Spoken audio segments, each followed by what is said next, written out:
Welcome to episode 4 of U.S. Air Force Command Clash, a 6-part series bringing together active duty airmen along with special guests to see which airbase is the best at Call of Duty Modern Warfare. My name's Lisa Malambry, aka Lucy May, and so far we've introduced you to Command Clash and visited 2 air bases. Now we're across the halfway mark, and so we'll be visiting our 3rd installation now, which is Davis-Monthan Air Force Base. Let's fly. Davis-Monthan Air Force Base, a part of the United States Air Force's Air Combat Command, is located in Tucson, Arizona. The base is home to the 355th Wing, responsible for training and deploying A-10C Thunderbolt II pilots. Davis-Monthan's aircraft inventory includes 84 A-10Cs, 15 EC-130H Compass Calls, 7 HC-130J Combat Kings, 15 HH-60G Pavehawks, a contingent of F-16 Fighting Falcons, and 4,000 assorted aircraft in the 309th Aerospace Maintenance and Regeneration Group. The mission of the 355th is threefold. First, deploy, employ, support, and sustain attack air power and airmen in support of combatant commanders anywhere in the world. Second, train the finest attack pilots for the combat air forces. Third, provide every member of the Desert Lightning team with responsive, tailored, and mission-focused base support.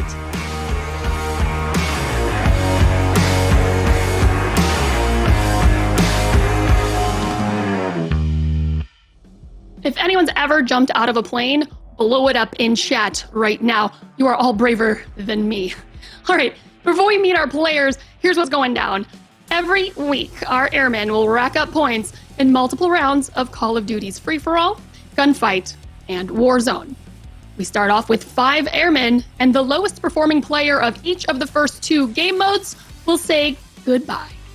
The remaining 3 will go on to represent Davis-Monthan in our finale episode, where the 4 air bases will test their skills one more time to prove who's the best at Call of Duty. So we're going to see what these airmen think today, so let's meet them right now. Up first, we have Senior Airman Nicholas Madison. Hello, what is your job on base? Hey, I'm a loadmaster for rescue on a C-130. Ooh, that sounds very fun. Okay, well, what's been the best part of service for you? Mainly getting to fly around the world and throw people and stuff out of the plane. Throw people and stuff out of the plane. I can't wait to hear, hopefully, more on that later. Up next, we've got Airman First Class Devin McMullen. Hello, and what is your job on base? Hello. Currently, my job is the electronic warfare for the EC-130s. Ooh. And so basically, I just work on the back end part of it. I like you said warfare. Such a strong word. Love it. So what's your favorite thing on base and why? Definitely favorite thing on base would have to be just the people. Just because you can meet a friend every day as soon as you go out. Aw, that's a way to start off an episode with much camaraderie. I like it.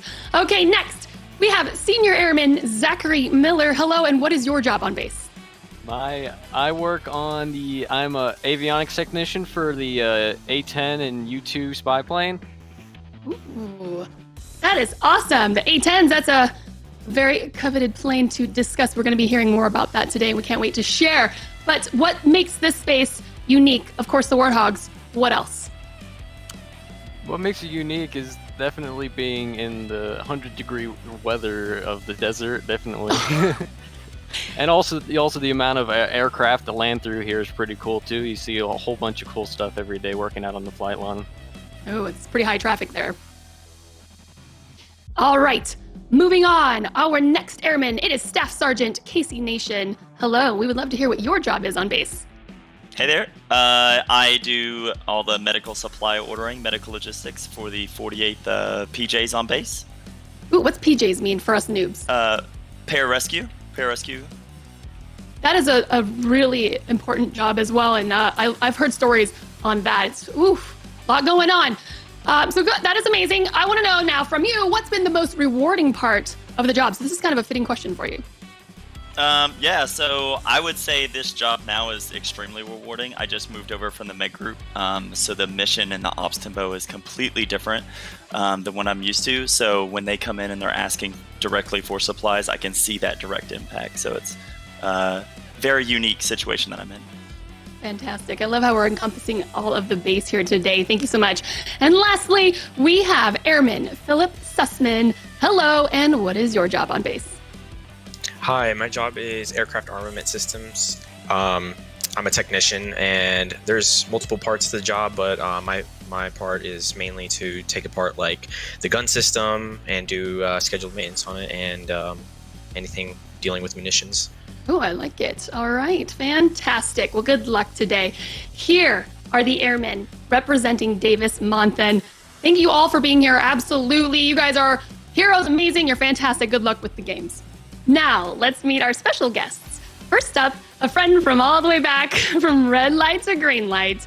He's a gamer, streamer, and a father of 2 beautiful children. Please welcome former NFL wide receiver Hank Baskets. What is good? How you doing, little lady? How you been? I've been well. I'm really excited you're on the show today, man, to hang out a little bit. You're going to be hanging out with Jeff a little bit more, but, we'll get some combo in at some point. Oh, we got you. It's been fun keeping up with you. Sad to see you and Rick leave, but I know how excited you are to be back in Kansas City, Oh, yeah. So, Chad, he's just meaning we were in LA, and now we have relocated to Kansas City because I'm a diehard Chiefs fan. Sorry, guys. But anyways, all right, thanks, Hank. Our next special guest is an NFL outside linebacker and Super Bowl 45 champ. Everyone welcome the best hair in the game. It's Clay Matthews. What's up? Not a whole lot. I appreciate that intro, and I'm glad you recognize it as the best hair in the game. Happy to be here, You're Lisa. welcome. You need to travel with me everywhere and announce myself as that. So thank you. You're welcome. You can use it as long as you say dubbed by Lucy May. It's fine. I'll let that slide. We'll squeeze that in. All right, man. Well, thank you guys for being here. Cannot wait to see you all in action. So have fun today. Now let's meet our amazing caster. He's an actor, comedian, and streamer, the voice of Ghost in Call of Duty Modern Warfare. You all know what's up. Hypes in chat right now for Jeff Leach. What's up, man? Another week. How you doing, Lisa? You all right? I'm all right. I'm excited for another week with our airmen on a new installation. Excited to get into it. Yeah, me too. Can't wait to see some more action like we've had in the previous episodes, and today will be no different. So thank you very much, Lisa, and welcome, ladies and gentlemen, boys and girls. Today, of course, you know the rigmarole by now. We're going to be dishing up a sweaty serving of COD with some of Davis Monthan's finest. We're all going to be playing and slaying in free-for-all to kick off with, then 2v2 gunfights, and of course, the almighty Warzone to wrap things up later on in the day.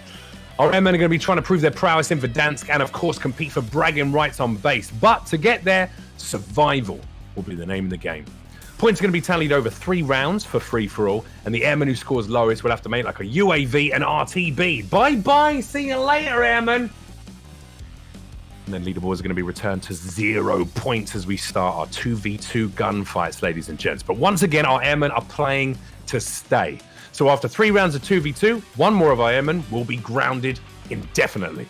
And once it's down to just 3 contenders, it's the last chance to rack up points for the ultimate on-base bragging rights. The score resets a final time, and we'll drop spicy hot and figure out who knows a buy station from their bootlaces.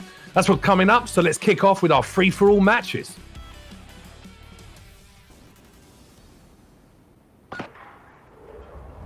On that Rust map, such a wonderful map to run around. I mean, it's really a bit of a circular motion, seems to work out well for people. Keep yourself on the move constantly. Don't sit in one spot for too long. Try and use the various bits of cover that are available to you. And if you can get a nice high position on that central part of the map, that could potentially work out well for some of these players today. Mystery and Phil taking early kills, popping themselves top of the leaderboard. Popped in the back there. Milnar's great kill. Using that high ammo, rapid fire, great ADS speed, SMG. Really on these maps, I feel like the best gun loadouts to have are those SMGs, are those higher rate of fire guns, and potentially even the LMG we saw back in episode number 1. Lovely kill there. Flanks his player well. And unfortunately gets popped in return. Mystery sitting out on top now with 5 kills. Phil of the Future close behind with 4 kills on the leaderboard. Takes a couple of shots from behind. Manages to get a pop back before he's popped in the back of the head again. You see a lot of Parabellums being run in the loadouts on these maps.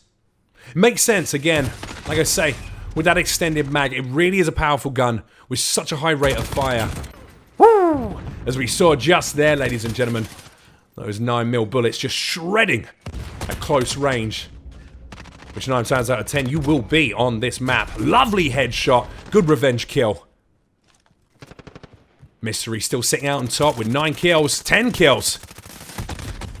Booyah, you manages to find a return fire there. Takes out his Tango. Using cover. Nice and slow progression around this map. Unfortunately, that ground will not slap if you get literally meleeed in the side of the head as you're trying to do so. Mystery absolutely dominating now. 12 kills up on the leaderboard. And here we have it. Player trying to take that high ground. Great first kill. Give themselves a King Slayer title. And here's the P90. Another high stacked ammo. Fast rate of fire. Tubatux gets down there. Scanning left and right, just looking for players on the map. Can't see anyone. There we go. Pops out just in time. Manages to find the kill. Despite missing a few of those middle shots. We'll get the quick reload in. Continue maneuvering around. See someone hopping the fence. Can't get the kill. Woo! Takes out Mara. Says goodbye to those kawaii ears. See you later, weeb. Don't know who's the weeb in this integration. Running that pink tracer gun there.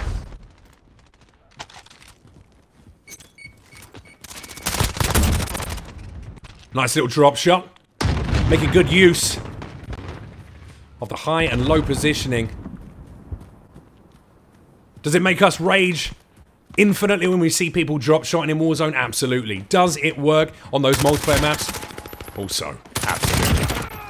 There it is again.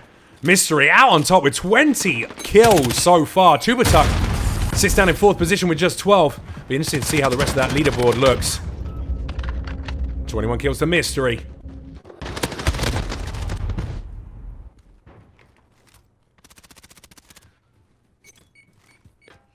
Just Kobeing out those nades. Hoping one of those Semtex might find an enemy player. Looking around the map, can't really see anyone up there. Doesn't have a great position, decides to take a lower position. Again, this is the difficulty. If you take that high ground, you may find the occasional kill. Unfortunately, if the players are utilizing their cover well enough, you may well be completely out of luck in terms of high kills. Takes back to the ground, takes a nade to the face, but they'll be loading back in, spawning on that lower level and hoping for more kills. Lovely little flank around the side there. Managed to find another kill. Oh! And that time Mara comes out on top. Puts those kawaiis to good use. Oh! Absolutely just spraying and praying there and manages to find a kill. GG's. Throws a C4 out. Doesn't get to pop it in time and won't find the kill there. That little bunny hop around the corner didn't serve them well enough. And they'll be eating dirt for Christmas. Milnars takes a couple of shots to the back there. Mystery again dominating. 25 kills, top of the leaderboard. Booyah in 2nd place with 22 kills. Looks like these two are going to be fighting for the top spot. Point blank kills there. Thermite grenade sent out. Manages to find it marked.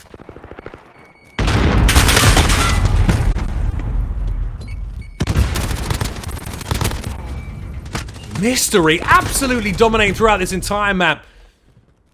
Seems that that fast ADS speed, that high rate of fire, a constant movement around the map, utilizing all of the different positions, ensuring that wherever the other players are spawning, Mystery will be there to mop them up one by one.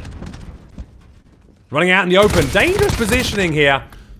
Seems to have worked out well, though. Mystery out on top with 30 kills, absolutely decimating the rest of the airmen in this match. Booyah in second place with 23. And there's the final kill cam. Woo. Hot out of the gate on that first free-for-all match there, ladies and gentlemen. High kills across the board. Now, a lot of the airmen, you guys wouldn't have played it against each other or with each other yet. How was that going head-to-head for the first time?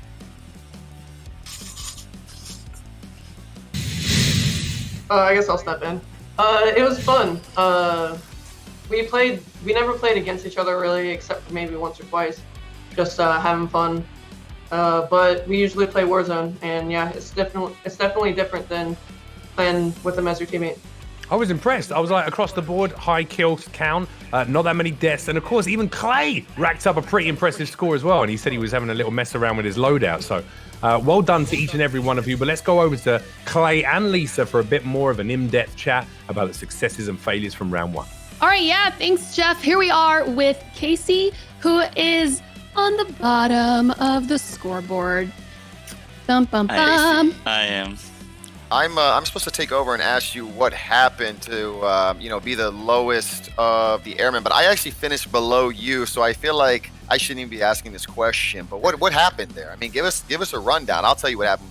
You know, I something went wrong here. Don't worry about me. We're talking about you right now. What happened? That's okay. Yes. I just, I couldn't get into a routine, into a groove. I went to my normal spots or like the way I would like check things, and I just couldn't find anybody. I thought I was the only one there for the longest time, and then I started panicking with my, my loadouts and things like that. So I was like, I could never recover from that.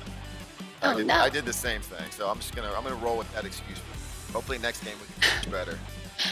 All right, guys, we need you both to step it up, please, okay? This is kind of a competition. No, we're having fun here. All right, well, good luck on your next games. But first, before you go, I need to ask you, because we have some challenging situations here happening. I want to know what's been the biggest adjustment you've had to make for living on base or base life.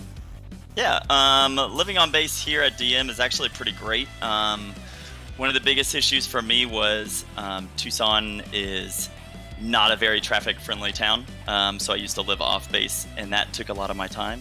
But ever since moving on base, I've gotten a lot of time back in my life. So I'm trying to figure out what I should do with all this extra time. Oh, doesn't seem like a challenge at all. It seems like should all join the Air Force if that's the case. This has been pretty great. I don't know what to do with all this time, he says. Yeah. All right. Well, again, good luck on your next games. Now, let's bring on board the most outperforming of them all right here, right now. It's Devin. Hello, how's it going? Devin, what was up with that? I think every time I looked at you, I was getting shot in the face. What was your plan for that game? Just run and gun, get high ground? I mean, I couldn't even find you. Yeah, pretty much just that, just run and gun. I don't really like to stand still too much. I'm always like kind of rush players, kind of figure out where everyone is and adjust accordingly. What were you using? I was using the Growl mostly, and then MP5. Yeah, definitely some SMG. Put it on us, not only me but Casey as well. So congratulations, but I'm coming after you this next match. Just letting you know. Looking forward to it. Clay, are you going to change your guns now to match Devin's? I'm gonna go with the Growl and the MP5, just like my man said here. I'm gonna just use the taste of his own medicine. Give it right back. Okay, well, so I want to know then, getting a little bit more to know on you with the Air Force life, is what's been the loudest thing on base? I mean, if it's an aircraft, then maybe more specifically, which aircraft, or just what is it? Definitely will have to be, every now and again, we'll have like F-35s, I think they are, take off, and those scream. So definitely one of those.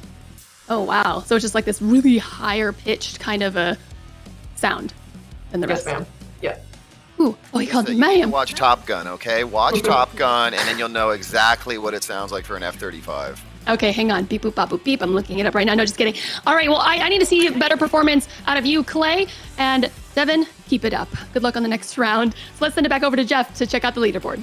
All right, folks, let's take a look at the leaderboard as it stands after that first free-for-all match. First of all, personal shout-out to Clay. Did very well in that first round. Got a few points and a few kills racked up. Not bad for a professional athlete, ladies and gentlemen. I think you'll agree. But sitting at the top of the leaderboard is Devin McMullen with a very powerful 30 points. And unfortunately, sitting down bottom, KC Nation with just 18. He's going to have to do something special in rounds 2 and 3 to make sure he doesn't end up getting cut. He said he's got a lot of free time on base. Maybe you want to spend that free time practicing multiplayer.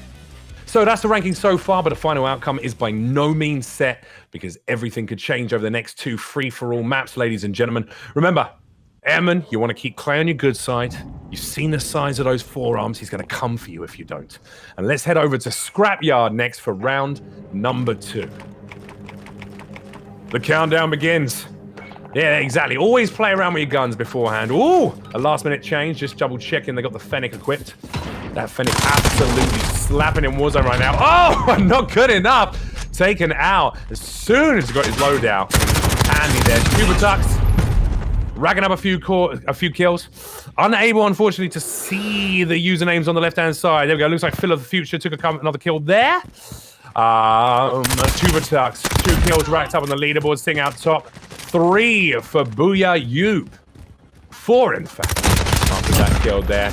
As you can see, this is what I'm looking for. Head on a constant spin, looking left, looking right, expecting players to creep up behind you. If they're doing the game right, they will be moving constantly around this Scrapyard map. Now, having played this Scrapyard now, a huge amount over the last few days, I don't understand why more of these players are not utilizing those central planes. It's a great place to post yourself up. Gives you a good vantage point to be able to take out any players who are trying to flank around you either right or left. A C4 there just to let their presence be known. I'm over here, in case you were wondering where I'm at. Come and find me, says Booyah You. And find them they did. They absolutely slapped in the dome there. But Booyah You sitting out pretty on top with 7 kills. Oh! How did they get the reload? Surprised they even had time to do that there. Our player's already dead. Look at that little bunny hop round the corner. Hate to see it, but it does work normally. Clearly not in this moment. Booyah You sitting out top with 8 kills racked up on the leaderboard so far. In 5th place. Milnar's unfortunately sitting down low with just 3 kills so far. Got to step up their game. Got to step up the aggression. And got to keep the movement going. Tux now up on top with 9 kills racked up on the leaderboard. Big couple of shots from across the map. There we go, utilizing that central plane. That's exactly what I was looking for. Use the Scrapyard. It's in the title of the multiplayer map. It's giving you a bit of a heads up and exactly what you should be doing. Hiding amongst that scrap metal. Keeping some kind of cover on your left and right. Ensuring that you don't get flanked by other players. Unfortunately, not every single one of these airmen seems to understand that. Tux sitting out top pretty with 12 kills. Close behind with 10 is Booyah Yoop. Seems to be between these 2 players for the top spot right now. I'd love to have a little look at some of the players a bit further down the link. Maybe in 5th place. Let's have a look at Milnar's and see who's sitting down low. See exactly what they're doing wrong. 4 kills they already have racked up. Unfortunately, that's about 8 short of the top spot right now. Now, I'm not sure if these airmen are less used to this map, or maybe just that central fuselage is providing extra cover, so it's harder to find players to actually take down on this map. We see a little bit of pre-fire in there as going around the corner. Does work if you know exactly where the player is. Unfortunately, you might just be shooting dead air, which is what happened there. A lot of bunny hopping, a little drop shot there as well. Nice way to take a slay. Get yourself another kill lined up. Phil of the Future with 11 kills in 4th place. Now, I love to see this. 15 in the top spot, 11 in 4th position. Not a huge amount between the top players and the center of that leaderboard right now. Anyone's game at this point. Woo! A little bit of third party there. That was probably a double kill across the other side of the map. Excellent play. Will the nade find its partner? No, it doesn't. Doesn't need it in the ending. Just absolutely slaps them with the AUG there. The modified AUG with that long barrel. Providing a good, short, close game. And also a bit of a mid-range as well. Iron Sights, of course. And your SMGs. You want that ADS speed to be as quick as possible. To ensure the fastest possible reload, recoil, head spins, and takedowns on the map. Tux now sitting out pretty with 19 kills. Oh no, whoa. Mystery is just taking the top spot with 19 kills. My apologies, Tux sitting just behind with 18. Of Quantum P, our man on the ground. Clay down there with 6 kills. Respectable. Still racking up a few kills. Gotta love him for that. Changing loadouts here. Like to see that. Trying to rotate and put on a different laser. What are you doing? Get out of your loadout and get back in the game. Jesus Christ. Switching out the tac laser. Unbelievable. Was it necessary during the game? Probably want to work on those loadouts prior to actually going into a match. On the old-fashioned. Always works better for me. Milnar's getting destroyed there. In a rapid succession. Mystery sitting way out on top now. That's our man Devon again on the ground with 25 kills, sitting top of the leaderboard.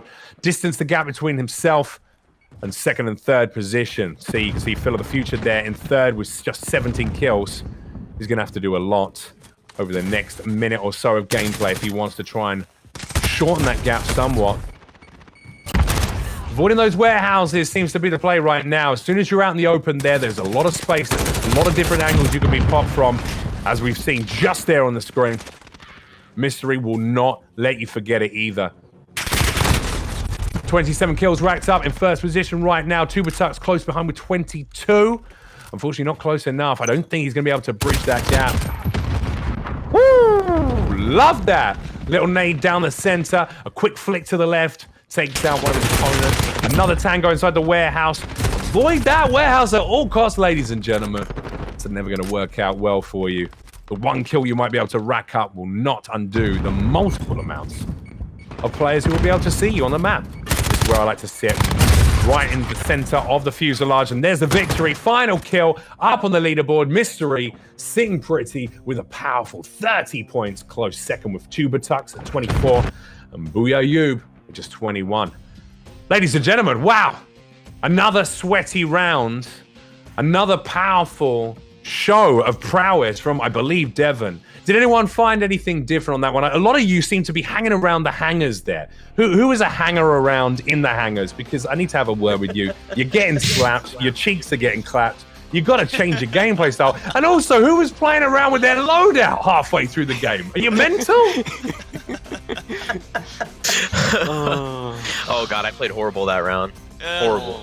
Was that you, Phil? Was that you, Phil, lingering around the center of that hangar? Probably.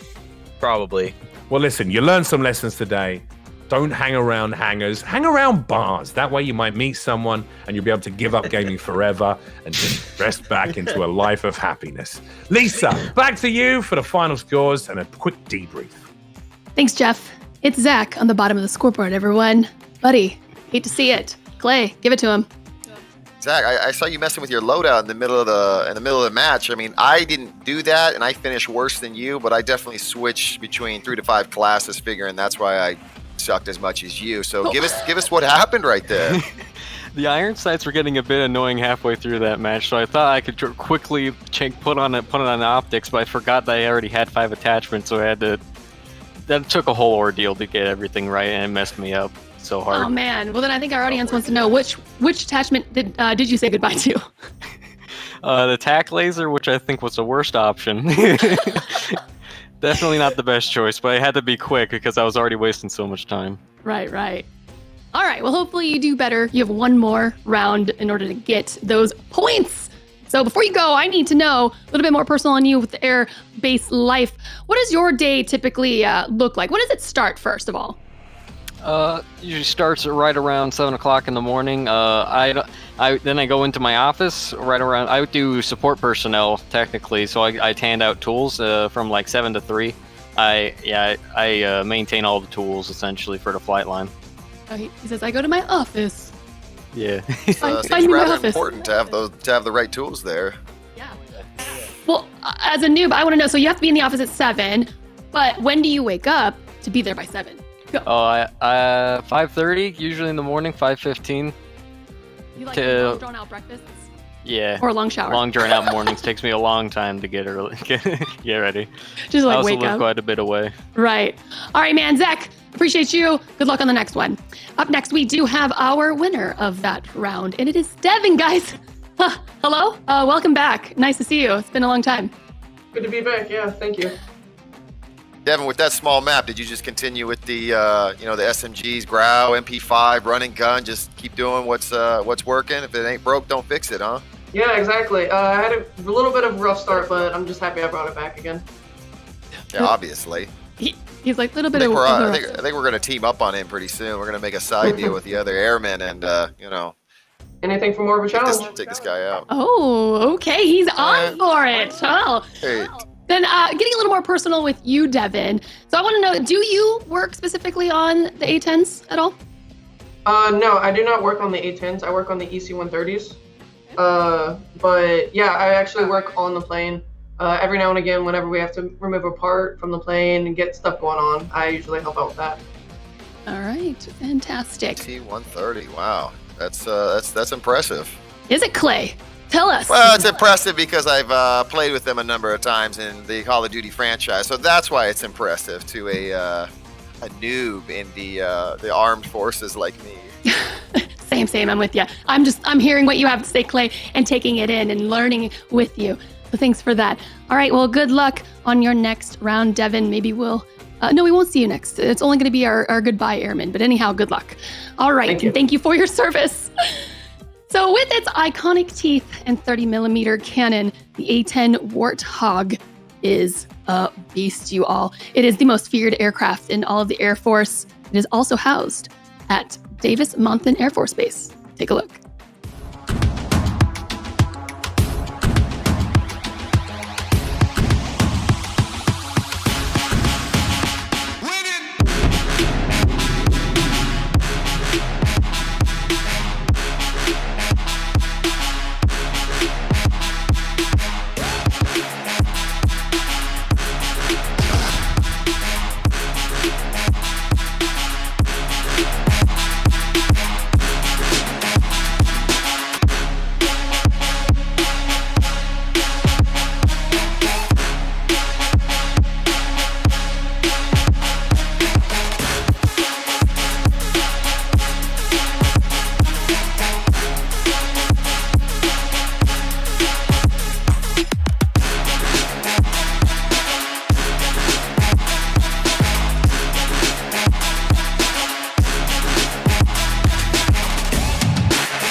All right, let's take another look at that leaderboard, ladies and gentlemen.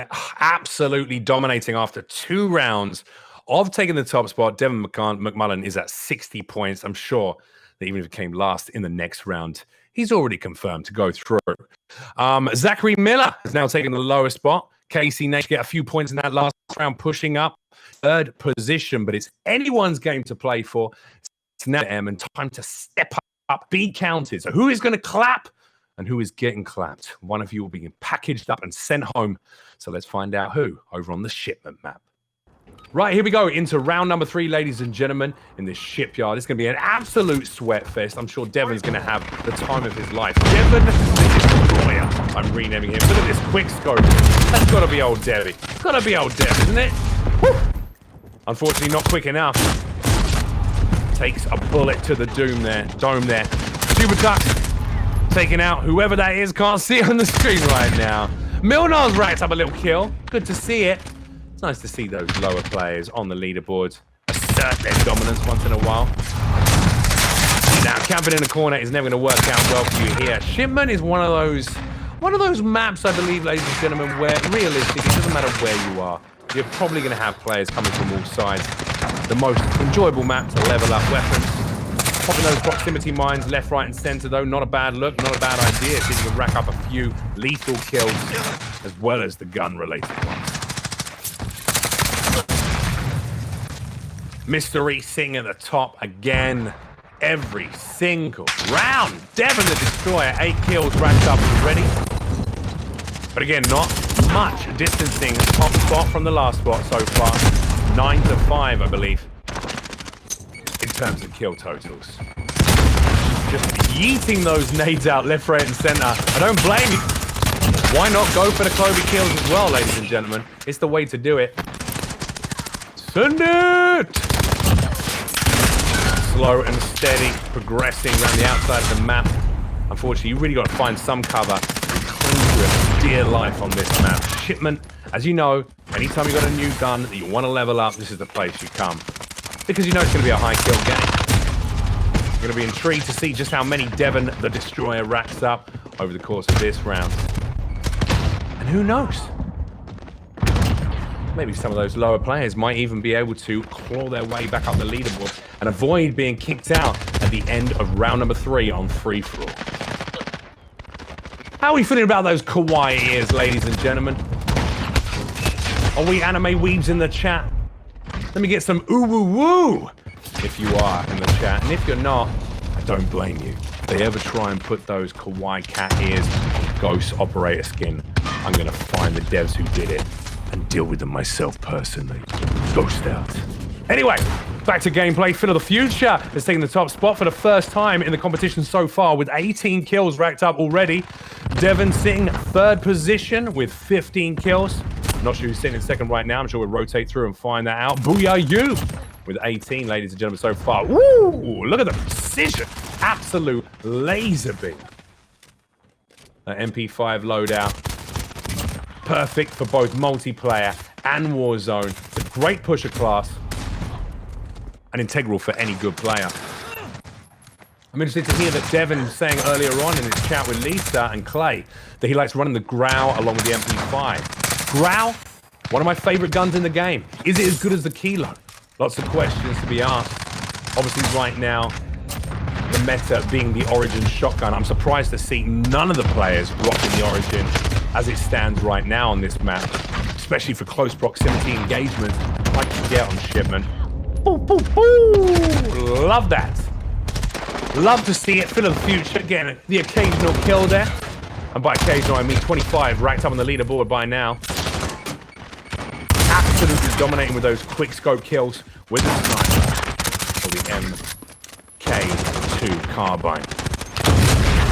But for me, the money is really on those SMGs. Just the rate of fire, the ADS speed, and of course, the 45 round mag. Allows you to get those double kills just like that one right there. Tuba Tugs absolutely destroying their opponents.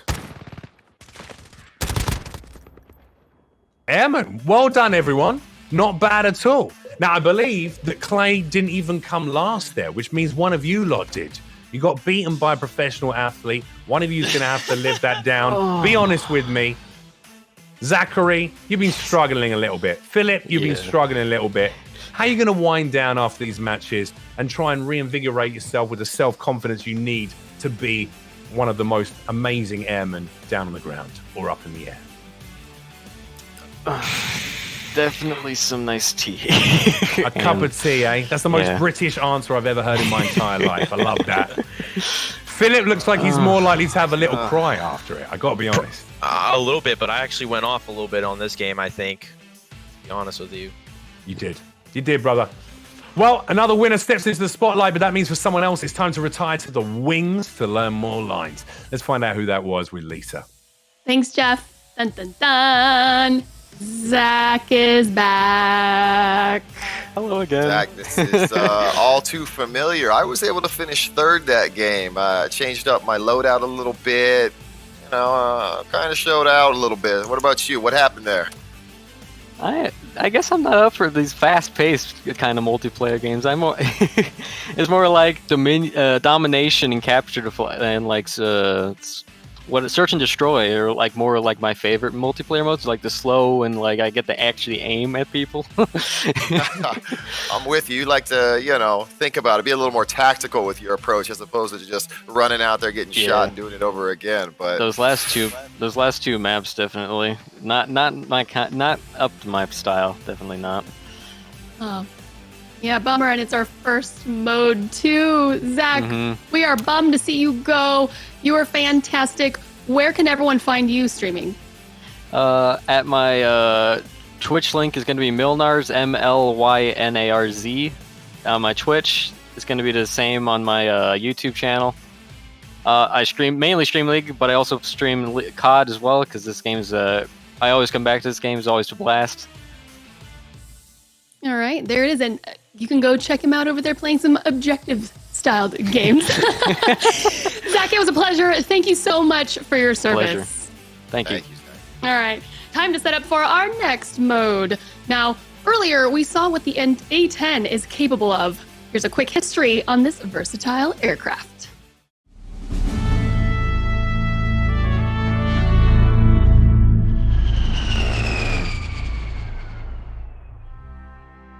The A-10 Thunderbolt II has been a member of the 74th, 75th, and 76th Fighter Squadron dating back to 1980. The first flight was May 10th, 1972. The A-10 Thunderbolt was used by the 74th and 76th in Desert Storm, but the 75th played a major role in Desert Storm as well, because that unit was taken and their people were divided up between the two units. I was a 75th weapons loader during that time frame, and I deployed with the 76th. The A-10 was actually on the chopping block before Desert Storm. Then General Horner saw all the reviews and how capable the A-10 was and how successful it was. They had outbriefed Iraqi officers and said that the A-10 scared them the most because they said that it loitered around the area with long periods of time and hit their targets with deadly accuracy. So General Horner extended the life of the A-10. And the A-10 has been modified. It's now a C model. It's got a glass cockpit. That basically means it's a lot of digital instead of push button. The A-10 holds a gigantic gun that's called the GAL-8 Avenger. It can hold 1,174 rounds, but typically they fly with 1,150 rounds in a combat mix. And it's capable of shooting 4,200 rounds a minute in high rate and 2,100 rounds a minute in low rate, but it's at a fixed rate of 3,900 rounds a minute. We have 11 pylons, which are basically loading stations on this aircraft. Typically on either station 1 or 11, they fly with AIM-9s just in case if they have to go to an air-to-air roll. And then on the opposite end of the device that holds the AIM-9s, you have typically a ECM pod on the other end. But it can use several different loadouts depending on what mission the aircraft needs to do. The pilot is protected in a titanium tub. That way, if people shoot at them all day long, they're still protected. To show the durability of the A-10, I give an example of Colonel Dave Sawyer, who was the wing commander of the 23rd Tactical Fighter Wing at England Air Force Base when we were in Desert Storm. He is one of 4 people that have landed the A-10 without hydraulics. He was shot up in combat, but still managed to land the aircraft successfully. In 2003, Captain Kim Campbell, she was a member of the 75th Fighter Squadron, and she successfully landed the A-10, which was also shot up and did not have hydraulics. We've had some marvelous feats with the A-10. Here at Moody Air Force Base, we have an actual historic aircraft because it shot down a Mi-8 HIP during Desert Storm. This particular aircraft, along with the F-105, which we talked about previously, were both a part of the 355th. This is a 75 model. I personally saw this aircraft land at Pope Air Force Base in 92. It had a beautiful paint scheme on it, which was the old green. Sadly, we went to the gray paint scheme, but it's still a mean-looking aircraft. If you look on the front of the aircraft, you see the famous Flying Tiger teeth. Those are the first aircraft in the 23rd Wing history to have the wraparound teeth on the front.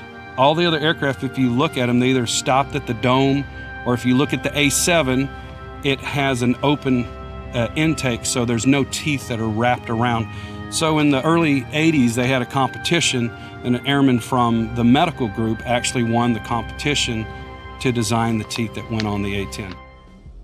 If you're just joining us, we just wrapped some free-for-all gameplay and said goodbye to one of our airmen. 4 remain, but only 3 can make it to Warzone. How will they perform in the next game mode? Well, let's find out over with Jeff, who's ready to kick off the action. That's right, Lisa. It has been furious. It has been frantic. But now all of our airmen need to knuckle down some serious strategy and, of course, the best comms they can manage. It's time for 2v2 gunfight action.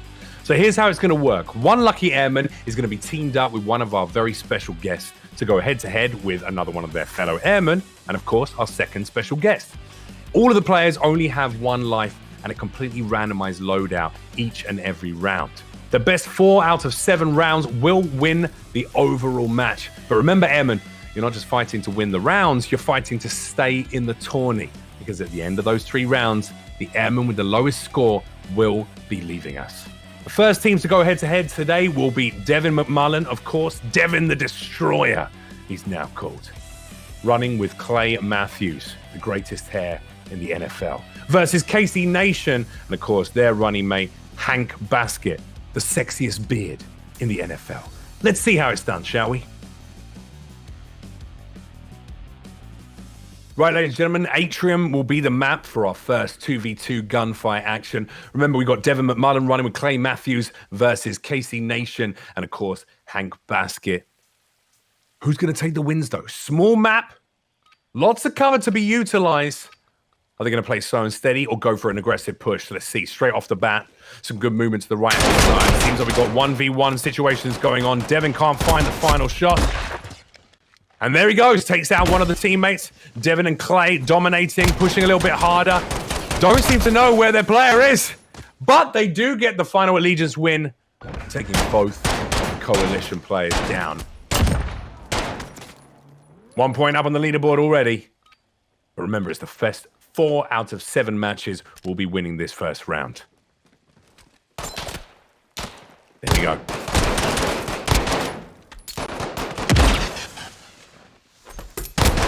Clay Matthews leaving himself very open there. And HB3, Hank Baskett takes out Clay, proving I am the dominator here. It's now a Devin versus Casey showdown. And the coalition will take the win. Casey and Hank Baskett dominating on that round, taking out their respective other players, 1 by 1. Into round number 3 now. Since the little players using that outside edge, not really using the cover, leaving themselves very open up there, but it seems to have paid off the Allegiance team on that round. 2 points up on the leaderboard. Hank Baskett drops like a sack of potatoes.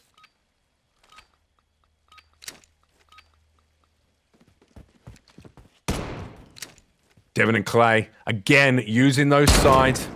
They almost expect where the player is going to be moving to. 1 shot, not 1 kill. Moves to the right-hand side. See if we can get the finish on Hank Baskett.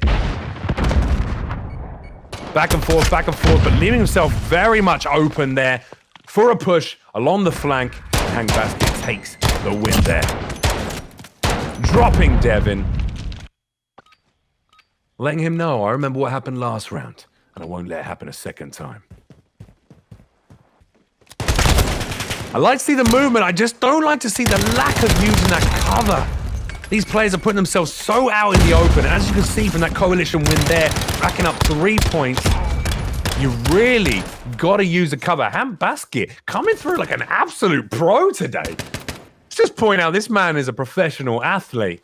And yet he's playing like a professional esports player right now, utilizing that cover, setting his gun up nicely on the corner edges, and not leaving himself open from multiple different directions. He's going to have to do something special now. Both Devin and Clay still up. And it's not going to be good enough. Allegiance level the score out with 3-3. This will be match point. This next round is all to play for both Allegiance and Coalition squads. Devin and Clay, Casey and Hank. Who's going to come out on top? We're going to kick off viewing Hank and Casey here. Oh, it's over before it started. An Allegiance win, 4-3. Hank Basket knocked off his feet. Woo!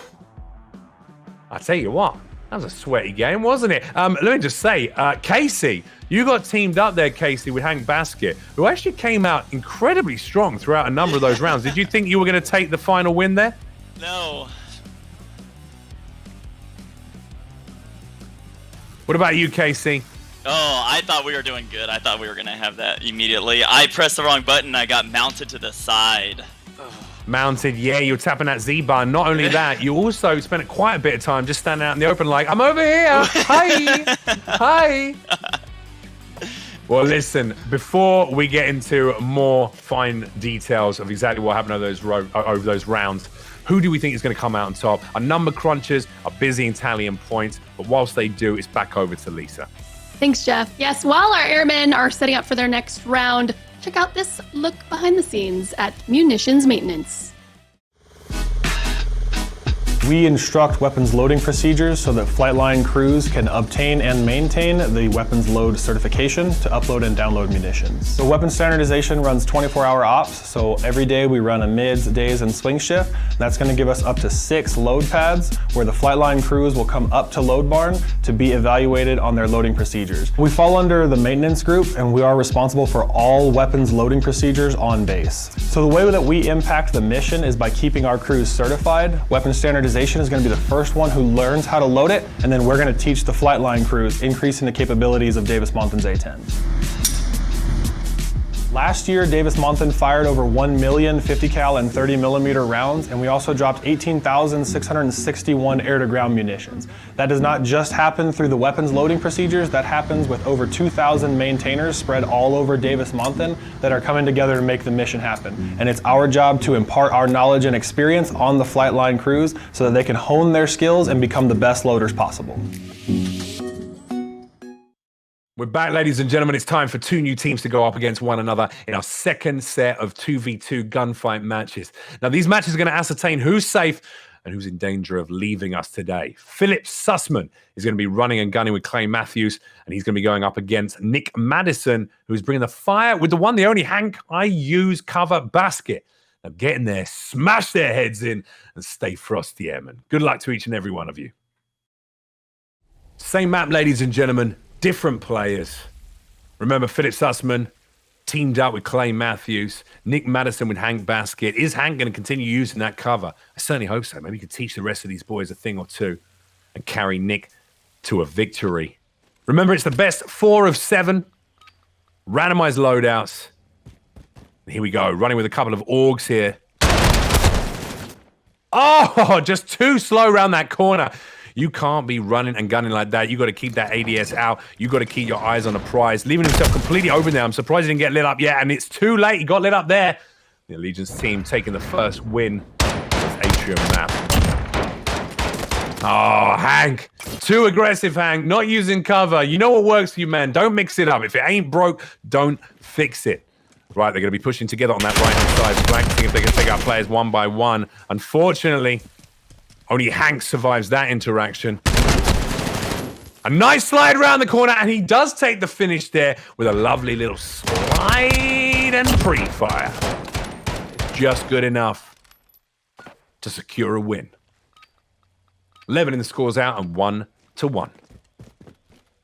Back round to the left-hand side here. Nicely ADS in, looking for those snipe shots.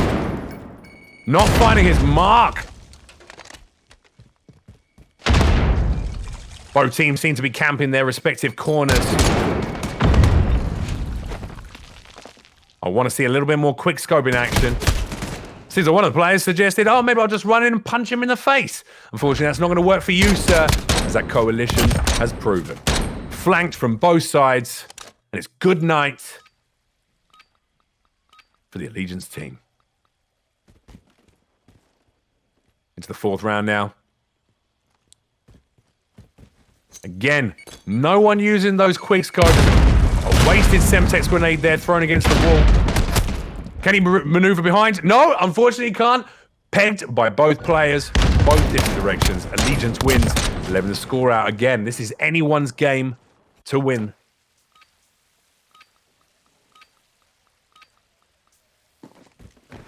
I wonder what the comms are like between these players right now.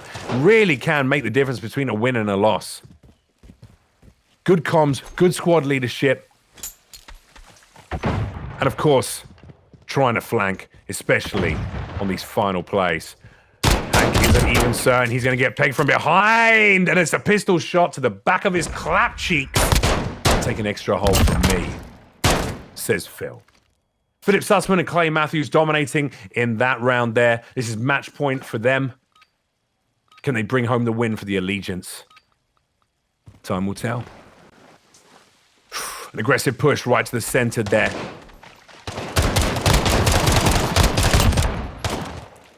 A flurry of pistol shots. Unfortunately, hang baskets do not find their mark. Clay Matthews takes him out. He's hoping for the finish here on Phil. Can he find it? Yes, he can with the blade. The Allegiance wins 4-2 in the final scores there, ladies and gentlemen. And it's all over for Nick Madison and, of course, Hank Basket. Kings of Clap. Heroes, each and every one of them. They just got one last round of matches to determine who will stay and who will go. Guys, I saw a lot of pistol shots. I saw a lot of sliding. I didn't see much using of the cover. I saw a couple of nice knife kills to finish off with. Who pulled out their guns at one point and just decided they're going to try and do it fisticuff style? Who was that? Was that you, Phil? No, not me. Must have been you, Nick. Was that you, Okay. Nick? I might have Fair. tried it. To be fair, I thought I had a secondary, so I pulled it out of my face. So That was you, Nick, wasn't it? Pulling out the fist. You know, you gotta get fancy sometimes. Oh, yeah? How did getting fancy work out for you? Because as far Not as I very can well. tell, you got shot in the face. Yep. Well, listen, one of these guys is going to be going home, but first, let's check back in with your host with the most, Lisa. Thanks, Jeff. I mean, this is going so close back and forth. You love to see it. All right, well, Davis Monthan Air Base is home to the aircraft Boneyard. So every aircraft has a story to tell, everyone. And many have served overseas. So here's a story of one pilot and his A-10.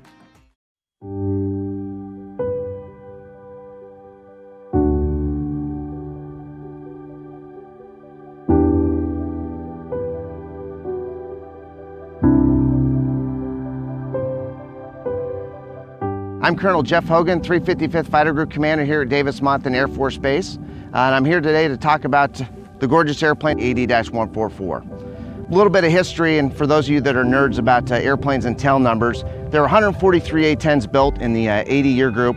First serial number was 140, so 144 was the 5th jet to be built that year. Kind of put that in perspective, that's 2 fighter wings worth of A-10s built in fiscal year 1980, and it's kind of amazing to think about that. Off the production line, it most likely went directly to USAFE as part of the 81st TAC Fighter Wing at Bentwaters and Woodbridge. It was a Desert Storm veteran and fought with the 511th TAC Fighter Squadron. But in the early 90s, as we started to draw down military forces and we retired a bunch of A-10s, 144 stayed alive though and moved to Shaw Air Force Base as part of the 55th TAC Fighter Squadron. Shortly after that though, in the mid-90s, we moved the A-10s from Shaw to Pope Air Force Base, and 144 joined the 74th Fighter Squadron. And that's where my history with the airplane begins. I showed up at Pope in the summer of 1998 as a wet behind the ears lieutenant, excited to be in an A-10 squadron. And it was one of those times where the airlines were hiring like crazy and people were getting out really rapidly. So very early in 1999, I got assigned my own airplane, which was 144. And that's almost unheard of to have an airplane as a lieutenant, especially at the 6-month point. So my name went on the side of the jet as First Lieutenant Jeff Hogan. I got promoted to captain while I was there, so it said Captain Jeff Hogan on the side.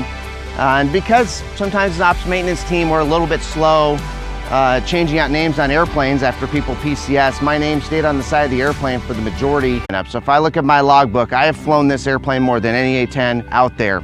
It's not a cool story. Is Neil Oltmer, who had been my crew chief, cross-trained and was a CE troop now at McConnell. So I was able to work with Transient Alert. I flew the airplane out here. I stopped at McConnell for the last gas and go, and TA let him launch his airplane out on the last sortie coming to Davis Monthan. So you look, if you're able to take all the cool coating off and open the ladder door, you'd see that my name is sitting on the inside of this airplane, signed it when I dropped it off in May. She's definitely yours now. I here at AMARG and ask that you take great care of her. When somebody says your airplane, this is the one that I think about, and it means a lot to me. So I appreciate everything that you guys do for our country, and also the fact you're taking great care of my jet.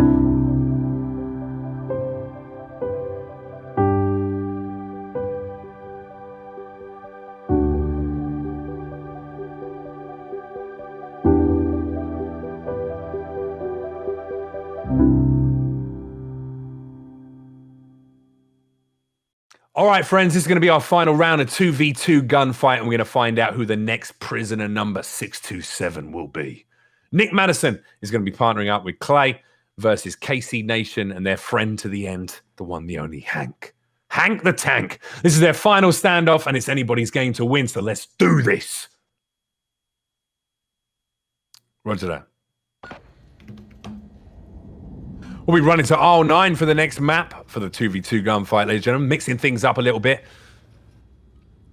I feel like the players got a little too used to that atrium, just working their way around the outsides. Let's add a few levels. Let's add some vertical reach here. Let's give them some vantage spots. Now, are they going to be pushing aggressively, or are they going to hold certain positions to get a nice little shot? Cheeky little pistol loadouts. All 4 players still up. Hope the comms are good. Wasted nade there. Oh, ho, ho! Delicious point blank shot. Unfortunately, not able to get the second down. Popped in the head by Devin, aka Quantum P. It's all over in round number 1. Another pistol loadout. Remember, all the loadouts are randomized in these 2v2 gunfights.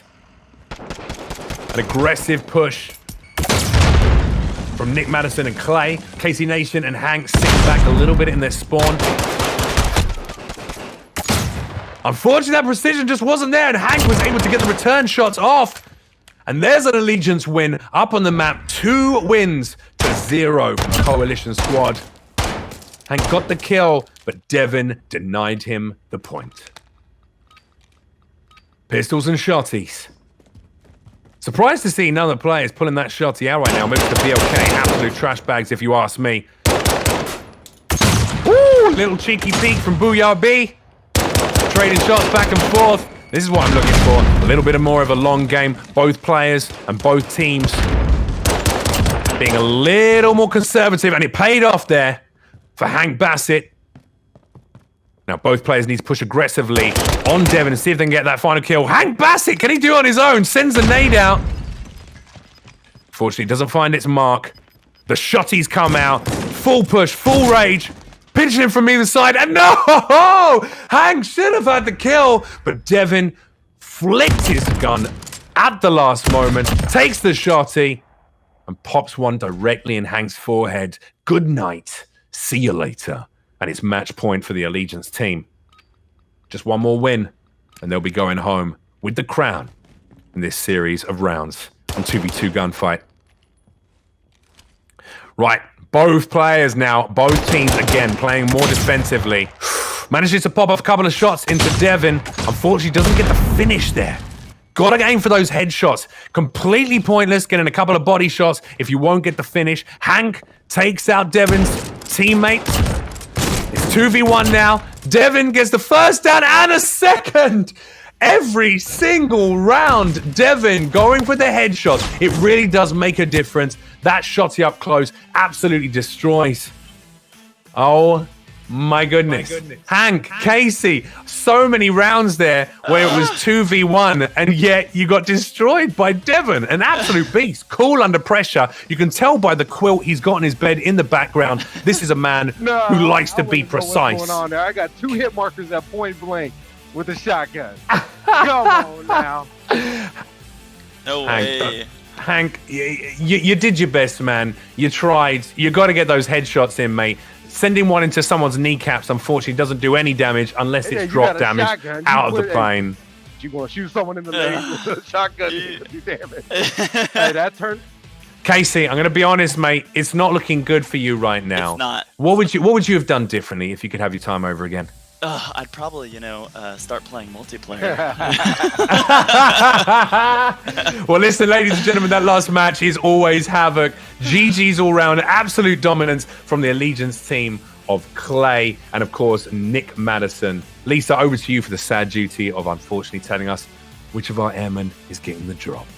Yes, Jeff, it is Casey going home as our next airman out.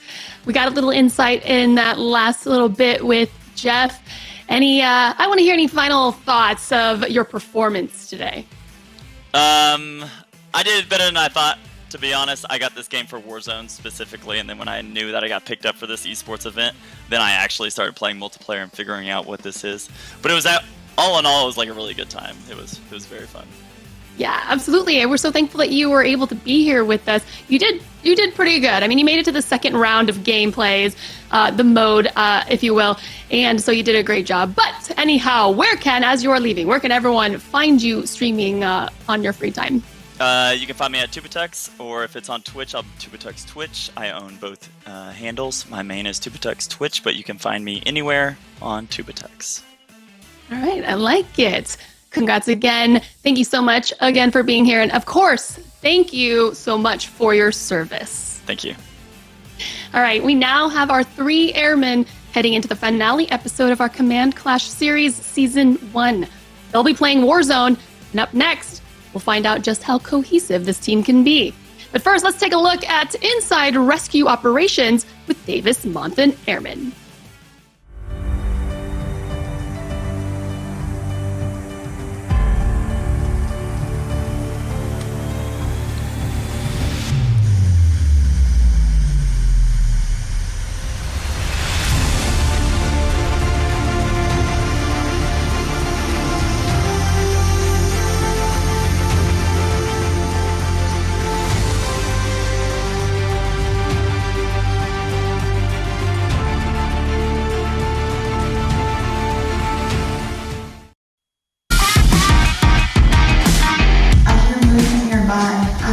This site, it's going to compromise my location.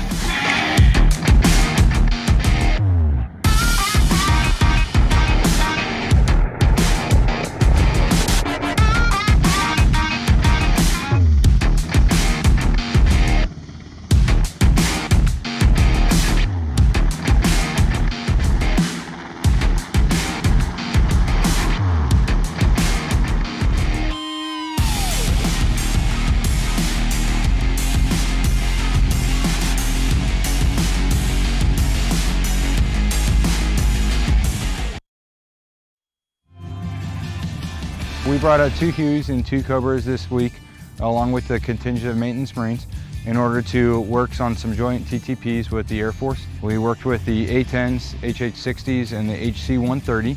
In the last 2 days, the training that we've been specifically involved with is we were able to do a CSAR mission with the live isolated personnel on the deck. We also worked with an ASOS unit, so by bringing the multiple aircraft out there, we were able to provide both the close air support, the assault support role, as well as being able to split off and do some of the deep air support integrated with the A-10s.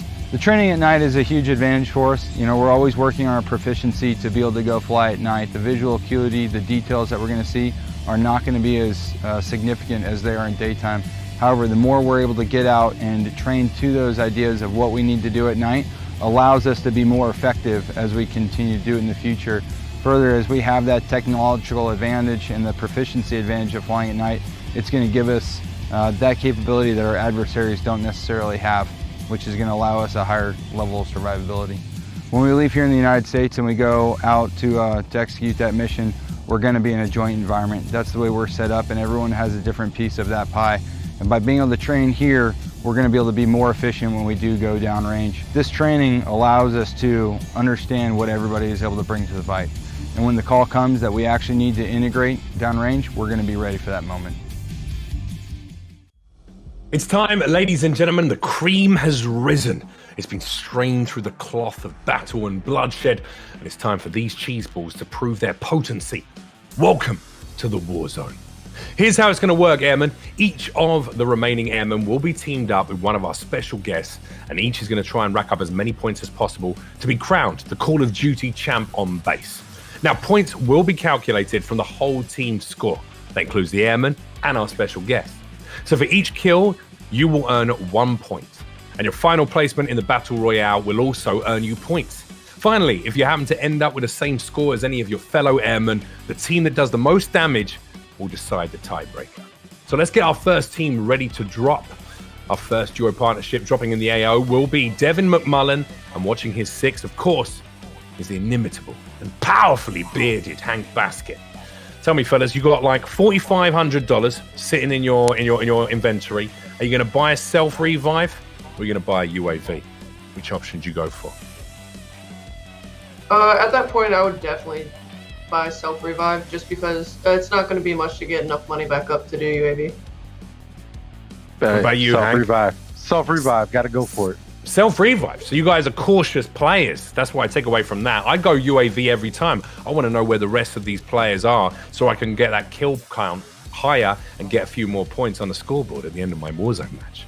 Yeah, but each to their own. Ghost. But if they running Ghost, it ain't going to do nothing. Absolutely. If they're running Ghost, what are you going to do? All right, well, our first partnership, and getting ready to drop into the AO, ladies and gentlemen. It's time for us to show you just how much Vavavoom they can muster in Verdansk. So let's fire up the war zone.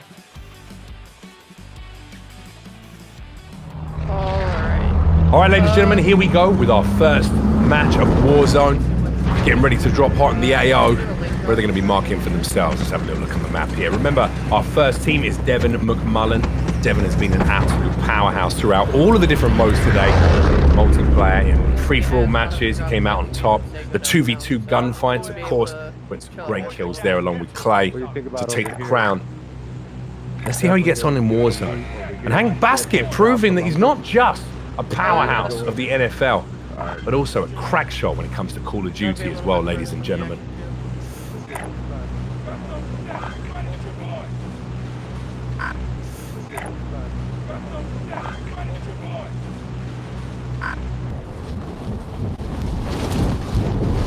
Right, they mark themselves the bunker just to the north of the stadium there. They're going to be going for a long flight down, hoping to get away from the flight path, get themselves nicely gunned up, get some kit, get some inventory stacked, and hopefully get themselves a juicy little loadout before they decide to push on any of those engagements. Where's the bunker at? At the top? Now, it's going to be interesting to see what kind of ground loot they pick up. There's been some changes in Call of Duty Warzone over the last few days and weeks, of course. Yeah, I don't see anyone since Season 5 launched.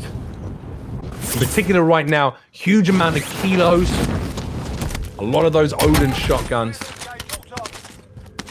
There you go. Grabs a long distance SMG there. Nice little AUG. Plate it up.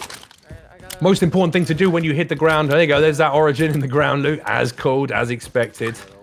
Most important thing to do as soon as they hit the ground, get plated up, start looting, and start taking care of some operations. Really, if they want to make enough money to buy themselves a loadout early on in the game, it'll be important to do so. Choose to ignore the RAM there. I actually love the RAM. Myself personally, switching between ground loot. Oh, he's going to try and use a little code there. Nope, you need a red key card to get through that one, son.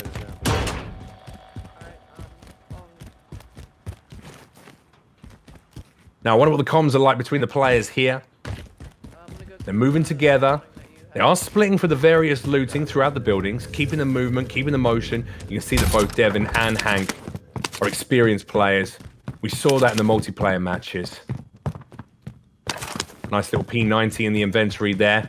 Absolutely shreds up close, ladies and gentlemen, as we well know. Not quite as much as the Odin. Woof, I would have grabbed that C4.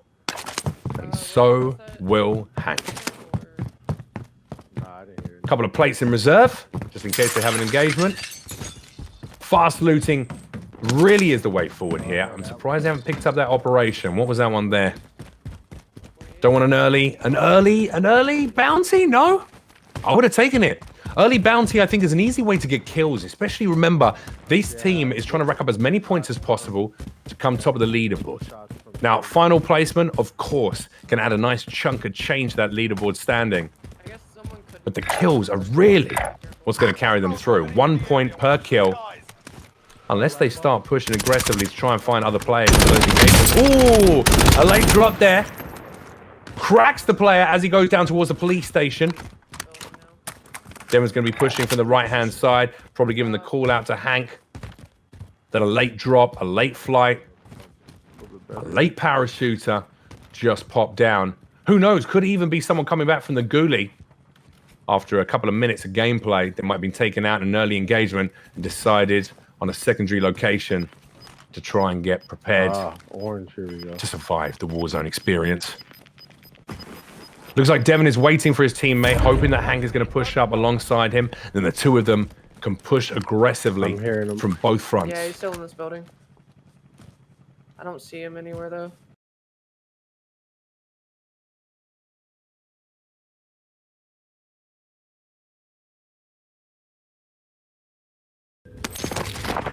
Oh, there we go. Hank is engaged. Ooh. Taking care of that most wanted. That'll be a nice chunk of change for both players. I think they get 2,500 apiece there, if I'm not mistaken. They currently have enough for a loadout. I wonder if the team are going to notice. Oh, a big Bertha has just pulled up to the back of the building. That must be the teammate of the most wanted they just took down. He's going for the revive. Below me. Well, that's not a revive. Yeah, I think it may well be a recon mission down below. Now, they're going to be aware that the players are on top of them. Hank has been running around, not crouched, so I'm sure footsteps have been picked up by this point by the team below. Is it a team of two that arrived in that Bertha? Could be a completely different squad altogether. Seems a little more likely at this point. No, they're below me. Sending out a snapshot, trying to get some eyes on the players beneath. Unfortunately, not doing so. Just a little too far away.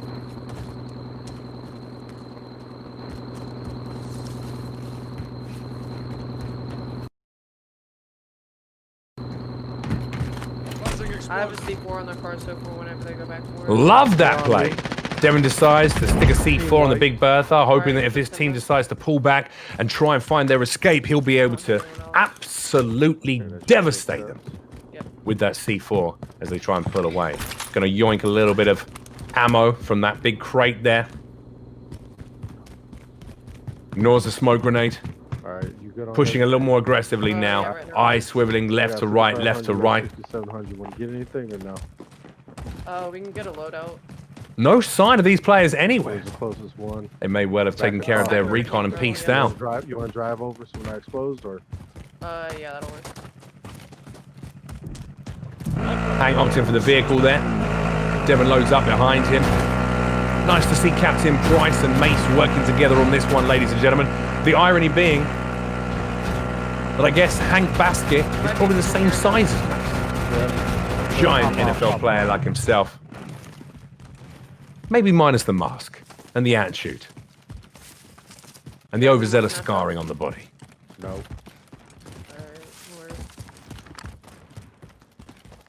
They push back up to the bunker. Yes, to get that loadout. Oh no, they offer an armor box.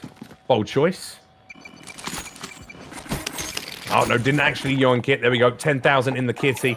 Grab the loadout, and now we're talking about some real plays. As soon as they get this loadout, they got to be careful with that team that they encountered earlier on. In the ground floor of the police station aren't pushing them aggressively right now. Goes to the M13 Warzone loadout.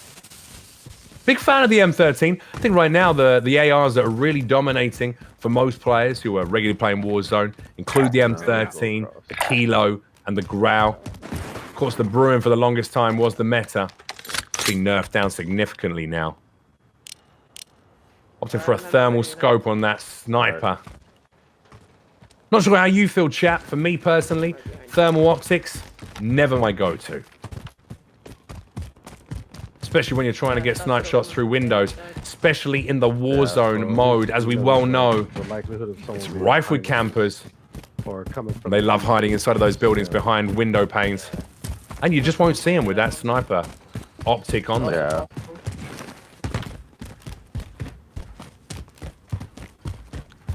short barrel on that M13. Definitely going for a pusher class there. Drop bag headed your way. Second loadout, free loadout. Oh, of course we get a loadout. Look, it dropped right across the bridge. From the bunker. Right here. I hear them complaining about it. They're starting to pitch up inside a building. I would not be doing that. First off, you're nowhere near the circle. You've got to get yourself inside of that gas, not end up being in trouble from late engagement. Secondly, that's a free loadout, baby. Get over there, grab your perks, maybe get ghosted up. Got it. So that one's only for You can hear in the comms there. Devin seems to have pegged a couple of teams back across the way towards the bunker. Yeah, we should push that way. All right, I'm coming. So they're opting to decide to just pull back from the loadout, not opt for a second one to pick up any extra perks they were hoping for, what are you and instead to take to the hills. Run to the hills! Off they go. I got the M13. And, absolute demons, the two of them. The No kills yet. All right. Do you have ghost enabled right now?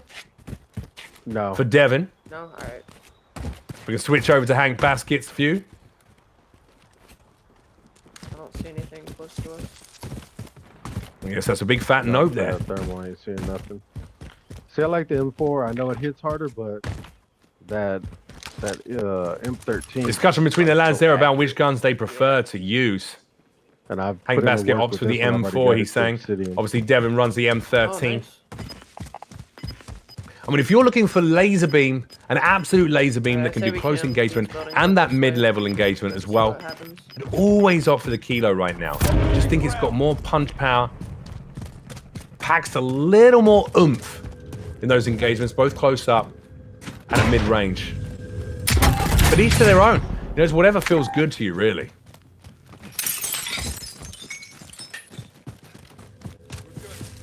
This boy's going to be working the outside of the wooded area, cleaning out all of this loot. Unfortunately, looting will not add any points onto that leaderboard score. They've really got to find some players to engage with. A vehicle pulls up behind them. Little ATV coming in hot. In the northwest direction, they spotted it now. Yeah, someone's sniping nice over there. Now, for me, when I'm seeing pings like that on the map so close behind them, on their 6, I would be turning around and lighting up that team. Why they're pushing aggressively forward instead of looking for the kills and the players behind them, I will never know. Interesting choices. I guess they're hoping to watch them as they push from right to left over here towards the lumberyard. I think that's where it stopped. As you can see there, Hank Basket's got 2 kills up on the score. Either that or I got blown up. Securing 2 solid points for him and his teammate Devin. Good joint effort there. All points will go towards their final scores. Doesn't matter who actually gets the final kill there. I'm sure we'll see on those final scoreboards that the damage has been done by both players. Heartbeat sensor out, pushing nice and stealthily forward. One's going to be in that building, sounds like. Or close to it. Dropping a pin The other one's on the gonna large be building towards just across the way from them. southwest. Okay. Seems they think there's 2 teams over this way in Lumber, and they don't want to get pinched in between them. I'm going to try to see if I Makes can sense to me. find out where they are. Nothing on Heartbeat.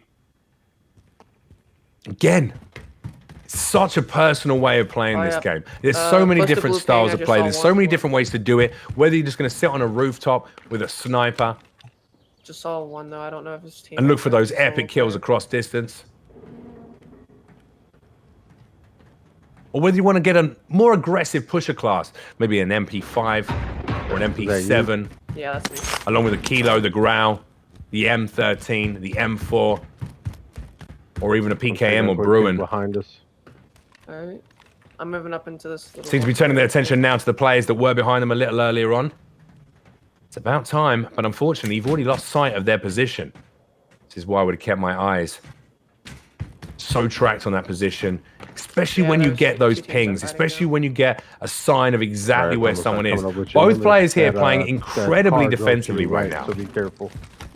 Now, I understand that thought. that's the team I understand that I that saw. thought process of thinking, well, listen, we want to get a good late game placement. We want to make sure we maintain some kind of safety for those final circles and maybe look for kills in the final circles. It's not a bad option. Player Ghoulies over the top of them. Spots it a little bit too late there, Devin. I'm surprised from him. He lit up the other player so rapidly earlier on. And again, they're losing sight. The team slightly split from one another. Absolutely no eyes to his 6 there. Devon can get popped from that hillside where that team of 2 rode in on the ATV and doesn't seem to care whatsoever. Just trying to get eyes on this player on the roof. By this point, I assume he would have pieced out the back, maybe pushed over to these houses to find himself some loot, get some guns, and get back in the game. This is me you're hearing right. They decide to turn their attentions back towards the circle. You're going to have to move stealthily now, keeping their eyes on a swivel. On top. I will say, it's a joy to see those flicks to the left and the right. Devon is always keeping his eyes on all different directions, trying to see if that player might be laying on top of that building where he ghoulied into. We have... I'm pretty certain he's no longer there. We're either going to be in the open running or what you want. Trying to decide now whether they want to take that big, long jog into the circle, or whether they're going to pick up the Big Bertha on the way. Seems like they've opted for the Big Bertha there. Dropping a little ping on it. Yeah, let's get this vehicle over here. I don't see a trophy system in either of their inventories at the moment, which means this will be a little bit of a precarious push. Little bunny hops around every corner. Nice little pixelated camo there. Almost looks like a Minecraft skin. And they just got a bounty placed on Devon's head there, ladies and gentlemen. We're gonna be in the buildings over here. I don't know exactly. I'm looking. Go to my mark. The back of that truck. Orange mark. Riding in between the buildings. A very dangerous way to do it. I would have ridden straight through in the open. By running in between the buildings, you leave yourself susceptible to C4s being thrown out or RPG spams out top windows. But they've seemed to YOLO it aggressively through the buildings, taking the most direct route into this final, well, third circle. Get up here. Using the truck as cover. Oh, sniper. They'll start to push in towards the building. He's at Sniper glint in the mountains. Hank seems to have picked up a sniper glint. Quarter of the way up. Hit him twice. Couple of shots there from Devon. Seems to have pegged him once. Yep. He's right over there. Devon was looking for those quick scope finishes. Decides to pull back. Damn, we need a second. Grab a little bit of cover before pushing forward. Makes sense to me. And they get a lot of money in their inventory. Oh, an aggressive push there from another team. And Devon is dropped. Can Hank take care of that team? Maintain his presence. He was right. He knows there's a player. He knows there's a player out there. The door. They send a stun in. Doesn't find its mark. Oh, as he looks at his heartbeat sensor to see where the player is. Unfortunately, the animation of putting away that heartbeat sensor is what cost him the win there in that engagement. Both team drops. Fortunately, Devon wins his ghoulie. Oh, you already got back into the AO. Yeah, I'm already in. I wonder if he's going to fly nice and high, hold out for Hank, see if he can win his gulag, and they can find a new position together. That's where they were. As a solid duo squad. Anyone else is. Now, at this point, they've got to assume there's going to be players over at prison. Yeah. I imagine there's going to be a lot of players over in downtown as well. Where is that final circle going to end up, though, ladies and gentlemen? That's the question at this point. 50 seconds instead, it starts moving again. He decided to push down, keep himself hovered above that most wanted, just in case Hank's basket can't make out the gulag. LMGs, boys, LMGs. Hank looking both sides, send a flash out one side so he can push aggressively from the right. Gets lit up from his flank. Player behind him, and it's all over. Devon gives him the call and says, "Don't worry, buddy. I've got you." There's a most wanted to my 6. Need a better weapon. Am I going to grab it? No, I'm going to circle round and round and round it. And completely ignore it. Let it get pushed out by the gas. Seems to think there's a player inside of that small building there, next to the buy station. Unfortunately, he was wrong. The players were directly behind him. Manages to down one, but doesn't get the finish. Place 16th. Will they rack up any points on the scoreboard at all? 3 kills. Yeah, we got a reasonable final placement. Well, Hank, you racked up 3 kills there. Yourself and Devon. Not bad plays across the board. I feel like you were playing very defensively early game, You had that first engagement, got a couple of kills racked up. I thought that was going to be a sign of things to come. But then the two of you decided to be a little bit more defensive, constantly working from building to building to building to building. Was that the thought all the way through, or is that just how things ended up because you didn't encounter any other players?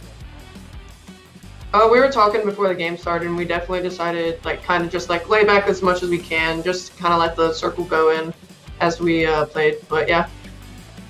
So right here is, you got to think about strategy. It's the longer we survive, the more points he's going to get. And if someone comes across our path, of course, the kills. So you got to pick your poison, get a higher placement, or go for the more kills. However you want to roll the dice. So you were opting for the higher placement, I'm guessing, which didn't necessarily work out in your favor in the final circles there, in that 3rd to 4th circle. You got pushed by a team directly behind you, Devin. That was very unlucky. I saw you focusing over near the buy station, not realizing you had a team of 2 sitting right on your 6. But Hank, I think you got lit up because of the old animation of the heartbeat sensor. Yep, yeah. I thought I was going to get the guy, and he didn't pop up. So I might be dropping that right there. Need to get on some flash. That heartbeat sensor can be incredibly useful. But if you're backed out into a corner, unfortunately, just the fact that you had it out, the time it took to put it away, to get your gun out, by that point, it was too late and it was game over. So our previous partnership of Hank Basket and, of course, Devin McMullen ranked up 4 points there, ladies and gentlemen. 3 for the kills, 1 for the 16th placement. And now we move on to our second duo partnership, going full send into Verdansk, who are going to be Philip Sussman. And, of course, joining him again will be Hank Basket. Hank, Philip, you ready to do this? Yes, sir. Okay. What's been the pre-game chat so far? What have you established as your own rules of engagement? Philip, you're going to be doing something different to Devin's gameplay previously? Yes, I'm going to try to get more into action because it was kind of a slow game last game. I'm going to try to get a little bit more into it, but without dying in like 50 seconds in place. You're gonna be all right, man. I mean, I think an early sweaty engagement is not a bad idea as long as you've got your ghoulie in reserve to hopefully bring you back. And also, we've already seen from yourself in those final multiplayer matches, and also Hank throughout all of his multiplayer matches, that you guys can get those kills. There are precision aim there. There is a good chance you'll get a high kill game if you go aggressive. So I wish you both the best of luck with it. Hank, Philip, let's do this. Let's get this dub, Hank. I like it. Now that we know that point schedule or scoring, I definitely think kills is the way to go. So, hey, you run point, I got you. Got Overwatch, what you need, but let's do this. We got to beat 4. We got to beat 4.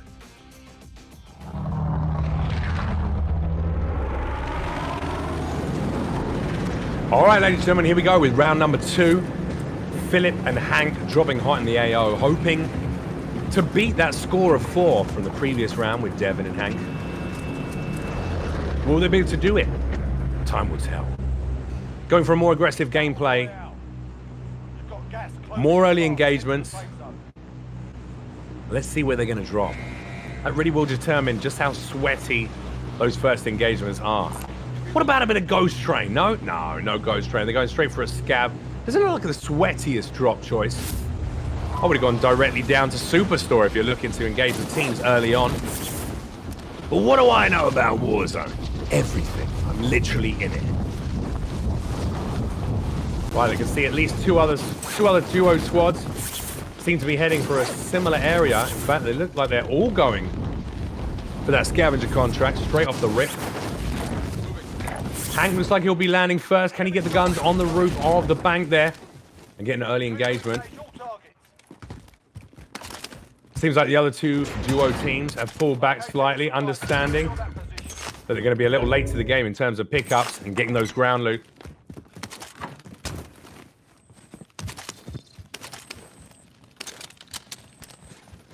Not the best ground loot so far.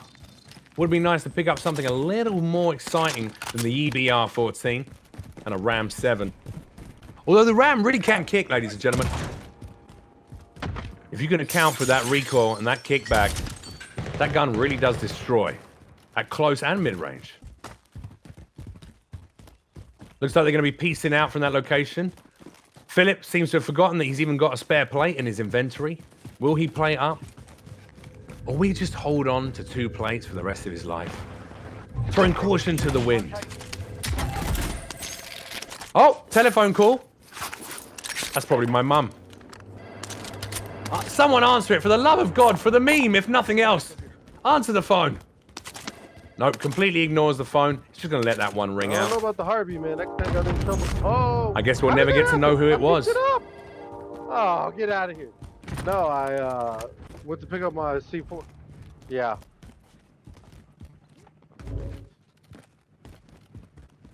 I went to pick up my other C4 and that was detonated on me. I was like, what the? Hank has finally plated up a little bit there. Pushing over the side towards that scavenger. And now they're being hunted. Philip has actually been racked up for a bounty contract, which means there will be a team coming in hot. Threat level's only sitting at 1 so far, ladies and gentlemen.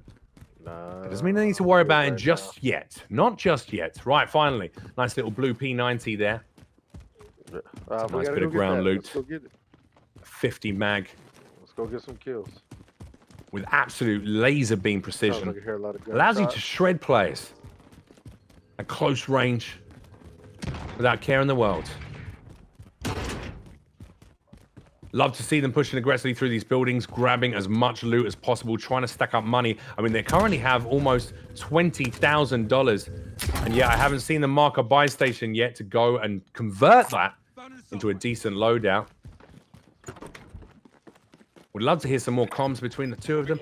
Perhaps they haven't yet decided on which buy station to go to, even though there is one very close. Again, that buy station, though, often a point where you can get easily lit up from the tall building directly on your 6. The one that they are flanking around the outside of now. Maybe that's the play. Hop up the zip line, jump in the elevator shaft, get to the top, make sure that they're protected from the roof. And then one of the players can go across and grab that loadout marker.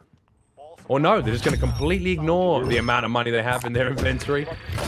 $24,000 just sitting there doing nothing. It frustrates me beyond belief. Gear located. Now we're going to watch Hank run up 16 flights of stairs. Why didn't he take the elevator shaft? I'll never know. He's just getting his steps in, ladies and gentlemen. He recently bought a Fitbit, and he needs to get those steps up.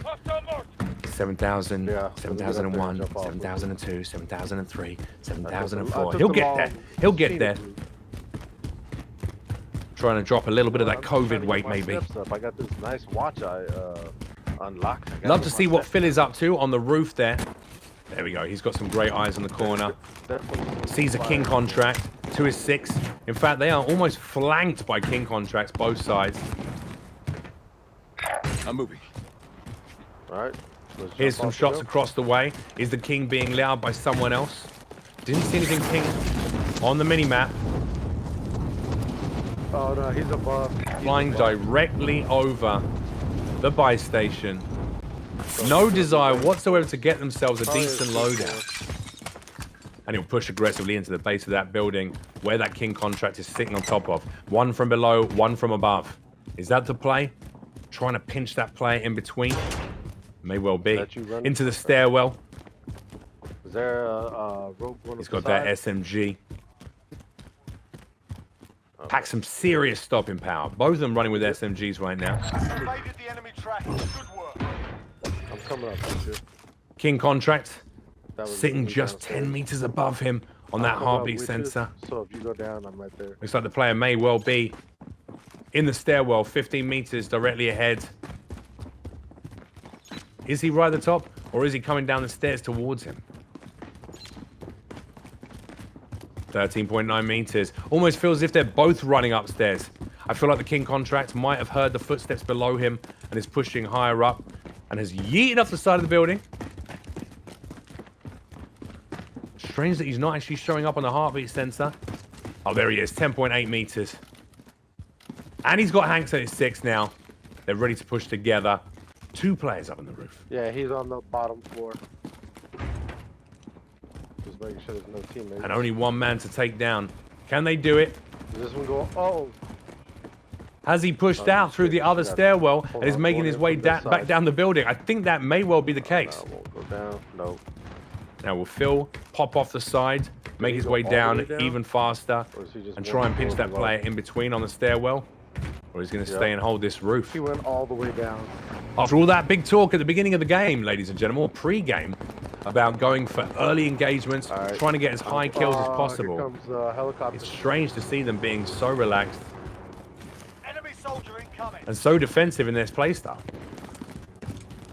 Enemy helo comes across to their building. Looks like that King contract got his teammate back, and now the two of them are pushing aggressively to retake that roof and maybe show Hank and Phil who's boss. I hear someone.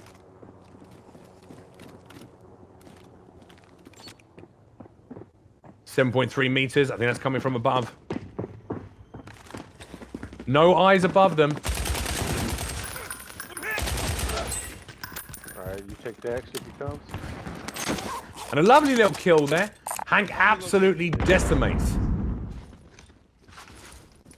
Means they're both rocking armor satchels now. 8 plates in the spank. That's exactly what you want. Loadout drop inbound. They took off. 3 players popping up on the heartbeat sensor there. They're back in the helicopter. Means that remaining team member might be getting third party by another duo. Gas inbound. Safe zone relocated. 14.9 meters above. So the team of 2 has remained.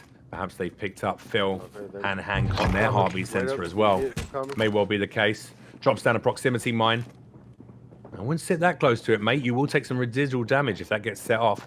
He could sit back inside that doorway of that stairwell, giving himself a nice little way to backtrack should he need it.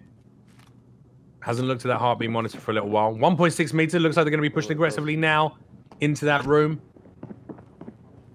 24 meters in the other direction from up Watch top. the stairs. If they come around that corner, it's you. Looks like both teams are just sitting either side of that doorway. Neither one wanting to push. Phil decides to be a little bit more aggressive, to look around the corner, peeks it. Can't see anyone there. And that's because the team are going to be directly below him. 1.5 meters. Facing the wrong way there. He won't be able to pick him up on heartbeat sensor. Perhaps they pulled out of this building. Slow and steady, slow and cautious. Get a location. Could have been a good time to push aggressively off the side of that awning over the entrance to the building. And whilst the players were desperately looking around themselves, wondering where on earth Phil and Hank had pegged themselves up, he could have taken an early kill. Only 1 kill, remember, on the scoreboard for them right now. That's 1 point in the bank. They're going to need to do a little bit more than that if they want to beat the previous score of 4 from Devin and Hank. Nope, I broke 1 shield. Sends a C4 out, hoping for the knock. Doesn't find its mark. He peeks around that corner. He will get the down there. Unfortunately, gets picked up by a player from behind. And down to the gulag they will go. Both players, at least one of them needs to come out on top in these gulags. Otherwise, it's game over. 42 teams, 41 teams still in the running now, ladies and gentlemen. That placement is way too low for them to score any points whatsoever. Nice little rock to the side of Ragnarok Thor's head. Love that skin.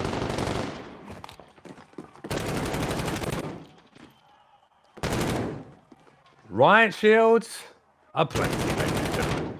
That was a nice patience. Why do they have them in the game? It's anybody's guess. Why do they have them in the gulag? Because they're meant to. I'm not seeing. Okay. He's going your right. He's in the middle. He's in the Five set aside. They won't be able to take advantage of that, unfortunately. Woo! Killed by Rooney. 22 there. Phil is out of the running. It's down to Hank Basket to try and pull it through for the team. Oh, manages to get a couple of shots, but can't find the finish. He knows the player's on his left. The other players spawn, hoping for a nice little Semtex finish. What? And it's all over for this team. Only 1 point, 1 kill. God. Woo! Hating that gulag, my man. Hey, what happened in that final gulag? I felt like you got a couple of good shots on that player. It looked like you were going to take him down, and then he managed to replenish his health and take the center match. Yep. Well, I shouldn't have let him get around that corner. That was my fault. Once I got him, I should have went behind him. Give him that time to recover. Damn. I want to know more what happened between the two of you in terms of your pre-game big man talk, because you were like, we're going for early kills, we're going for a high kill game, we're going to go aggressive. And then immediately you had two teams drop exactly where you were on the scavenger mission. You ignored the scavenger, you pieced out from the other two teams. And then you seemed to take very defensive positions throughout the rest of the match. What was going on? Well, I think because we were just chasing that guy around, that one kind of got us. You know, that guy was playing, duck, duck, goose, going upstairs, then jumping off, going down. So I think that cost us a little and allowed other teams to catch up with us. And I should have been smarter when I first shot at that guy. Should have waited for his teammate. Same. It was also, I saw that you had some clever plays that you were trying to set up, like the dropping of the proximity mines when you had that team of two that you thought were on the same level as you just around the corner, but actually were directly below you on the ground floor. It was good planning, but as soon as you realized they were a floor below, I was hoping to expect you guys jumping off the awning of the front of that building and going for an aggressive push. But again, you played a little bit defensively. Yeah, I agree. We should have just abandoned the scavs and should have just went for the kills. But yeah, it is what it is. So, final question as well. I saw that you managed to rack up almost $40,000 collectively in your inventory and didn't spend a penny. Is this like COVID? Are you trying to save up because the work is a bit thin on the ground right now? Honestly, I didn't even realize we had that much money. I wasn't even paying attention. Yeah, we should have. Oh, go ahead. No, I mean, we should have just went, like I said, aggressive and went for the buy, got a loadout, and just dipped out of there and gone away from downtown. Because Hank was telling me that downtown was not his, strong suit, neither mine. So, yeah, we should have just got out of there. If you've learned one thing, it's listen to the basket. Yep. He knows what he's talking about. I think the lack of Warzone experience between the two of us kind of got us right there. Because just like he said, I didn't even pay attention to the money we had. We were just trying to chase those guys around. I was desperately screaming into your comms that you couldn't hear me at all, obviously. Get a loadout, get your guns, get some decent weaponry, get some UAVs. You can see exactly where everyone is on the map. But you know what, lads? You did it. You got stuck in. You got a kill. Unfortunately. We got to get more than one kill. Oh, my God. Unfortunately, you also came in 37th. So you won't be getting... there won't be any points for your placement. You will get a point for that kill, but it's not going to be good enough to take you to the top of the leaderboard. But well done, lads. GG's. Okay. Let's move into our third and final partnership. So our third and final partnership dropping in the AO are going to be Nick Madison and, of course, Hank the Tank for his third and final time today, who is on fire to drop again. You've seen two matches now. What are you guys going to be doing differently? Nick, talk me through it. Well, for one, I'm going to follow the Basket's lead. I think I'm going to be a leader. Don't do this that. situation. Don't do that. Yeah, I do got to play. I tend to play very aggressive, so I'm going to try and hold back a little bit. No, go for it. Go for it, man. Let's do it. There you go. Listen to the basket. I'm with Hank. Hey, get involved. Get stuck in. 5 kills and you win. So let's just go for it, man. We need 5 points. Right. You can do that off the rip. Storage Town, Stadium, any of the hot drops. Get in there, get those 5 kills, and then just put your controller down and go and make a sandwich. Enjoy the rest of your afternoon. So, ladies and gentlemen, our third and final partnership dropping the AO, of course, Nick Madison and Hank Basket. Let's get them into their final Warzone match before the Airmen team up and go head-to-head against the other bases. Okay, what do we got? All right, let's see this. Okay, folks, here we go with our third Warzone match. Where is Nick Madison and Hank Basket working together to try and beat that score of 4 points. Sounds like an easy task, but as we know, in the Warzone, anything can happen. You want to land somewhere, grab some gear? I'll go straight for that contract. Sounds like they've listened to my advice, picking a nice, sweaty first drop. Boneyard, often good for early engagements at the start of a Warzone match. Rack up a few kills. Remember, they got that gulag. If they do believe in their own gulag abilities, dropping hot straight off the rip can often be the best play. Try and get a few points on the scoreboard. Plus, a great place to loot. Always full of loot boxes. Pretty much every one of these fuselage has a nice little loot box sitting in it. Except this one. Prove me wrong. There we go. His next door neighbor had a little something for him. He's got himself a red crown. I absolutely love that gun. It destroys. I ain't got. Oh, right there coming in. Immediately pings some of the other players coming in. Gets a little hit on them. Decoy. Doesn't get the crack, doesn't get the finish. Throws out a decoy grenade, hopefully leading him in the opposite direction.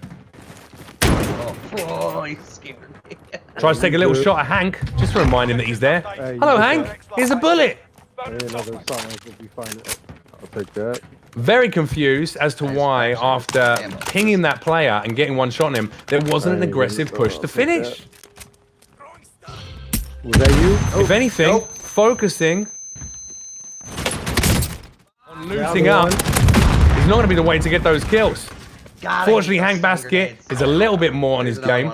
Manages to get one player down. There's a res happening right now. A revive is happening right now. Instead of pushing aggressively and getting the down, he lets them both revive. Manages to get a crack on the armor of that player. One will spread left. No, they're going to be both moving to his left, rotating round. Another team has pinched him from behind. He's getting third party here. Picks up the LMG, but it's down to the ghoulie goes. 4 of them? Yeah. I got hit by that stun grenade. You can really tell the players in this who favor the multiplayer matches. Today we've seen some great multiplayer action, high kills on all of those maps. Some great teamwork in the 2v2 gunfights. Unfortunately, when it comes to Warzone, those skills don't necessarily transfer across. You've got to play both modes. You've really got to get experience both in multiplayer maps and, of course, in the Warzone too. Waits for him to empty his clip, tries to push aggressively. Is he going to get the finish on the go? Yes, he does. Get out of my lobby, he says. In the back like that. So rude. Back to the Warzone. Nick will drop. Hopefully joined by Hank Basket. He's going to be running his ghoulie match right now. Looks like his Tomagunchi has just been born, ladies and gentlemen. We're witnessing a moment of joy amongst all this death and violence. Something sweet and innocent, like the birth of a Tomagunchi, can lift our spirits. Right, Hank Basket down the ghoulie. Another LMG match, and it's an easy win there. Bail on this? Get out of my lobby, Go back in and finish this area up. There's a lot of people. Both players respawning back in the AO. Okay. We gotta get Trying to work out exactly where they're going to go. So they're going to opt not to pick up that scavenger they collected a little earlier on. Instead, dropping to the buildings, over to the mountainside. Looks unlooted. Nice little long distance AUG there. Long range SMG. Plating up. Not a bad idea. Oh, I love that kilo as ground loot. Doesn't seem to want to pick it up though. Clearly doesn't favor the gun. One of my favorites for ground loot. But that was he's opting for. The Bruin there. Going for that higher mag 100 clip count. Over the kilo, which I think for ground loot normally just drops as a 30. We hear the call for an enemy UAV overhead. Could be the teams across from the boneyard. Trying to locate some players to take care of. And they'll find them if they push this direction. You still got a minute. LMG here. There you go. Little spark on that plug socket there. Someone needs to send in an electrician, take care of that wiring. Someone can get hurt, ladies and gentlemen. Back on. BR is hunkering down now. Only one kill. All right. I dropped that one. For each player. I'm gonna try to pick up. And that can only be attributed to their ghoulie matches. Yeah. There's definitely still people in there. It will still count though. 2 points up on the scoreboard. As well. Unfortunately, they're going to need at least 3 more to take the top position in these Warzone matches. Ooh! It makes my heart skip a beat every time they ADS in that long in a completely different direction, leaving themselves exposed from the sides and behind like that. They have opted to go back for the scavenger crates. Oops, somebody just called something over Now, here. will the team that they encountered earlier on still be in this area? And will that team have spotted their scav crate? Maybe they'll be camping it. Helicopters landing We'll find out over very shortly. Got a healer. Nick crouching, taking a nice stealthy approach, keeping his eyes looking in every direction. How close are you? Man, looks like the scavenger crate is open. Yeah, we gotta come. Burst AR, he looks at it. Will he take it? He will. Apparently loves the burst AR. I haven't. He must be the only person in the anything, world who so. does. Running with 2 ARs though, limiting the amount of ammo he actually have there. Someone just called in something over here as well. Strange that he would have dropped the SMG for 2 ARs. All right, we're gonna be right next. What to do the I shop know? After this. That helicopter just took off.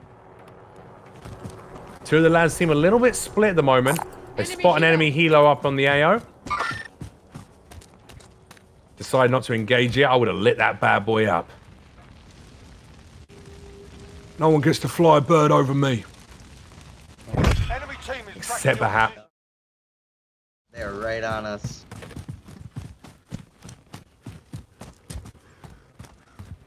Now, I understand why they're playing a little more defensively.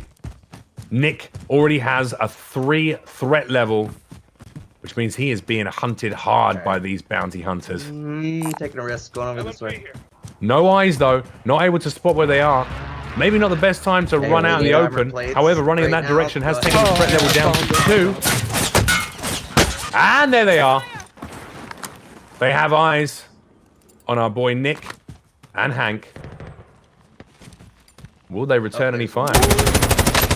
Now would be a good time to do it. Managed to get 1 pop there. Hit him once, he's right here. Not enough to crack the armor or got the down. He has range too. Rotates around the back. Now would be a good time to play up. There's You can one tell to the players right who as haven't well. played He's an right awful behind lot of the box. Warzone. They forget to play up in between engagements. He's got 2 in storage and yet isn't using them. Hank trying to put that he on the sniper to fence? good use. Right. Woo! No, he's behind this rock. Takes Right another there? shot to the face. Right where I'm walking, Doesn't yeah. play up. Okay. Someone, for the love of God, tell him to play up. Oh, I got shot in the back. Nice down there for Hank Basket, though. Nope. There's the enemy. Unfortunately, Nick is down and will be out. Can he get the finish? He gets the down. This is another team that is pushing him from behind. That would have been a team wipe. And it's all over for these boys. Nick and Hank Basket are down and out. I believe with just 3 kills to their name and 47th position. Whew.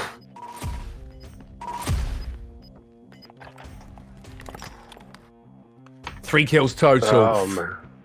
Poor positioning, unfortunately. Yeah, they were up 47th in is that where you area, came yeah. out of all the squads in the war zone there. But you will get 3 points for those 3 kills. Now, Hank, Nick, first question I've got to ask you off the rip.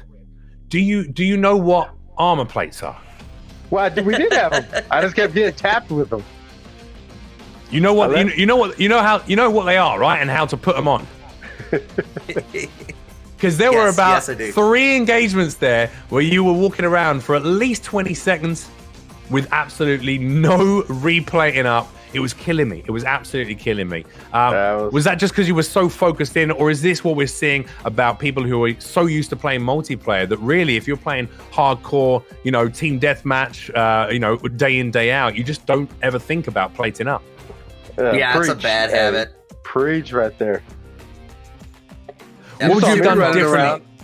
What would you have done differently, Nick? Oh, I saw you running around. I saw both of you. Hank, you had a beautiful little sniper at the end there. I was worried you kept peeking out in the same position instead of changing up your location either side of that fuselage. So I was a bit worried for you, but you got a beautiful down.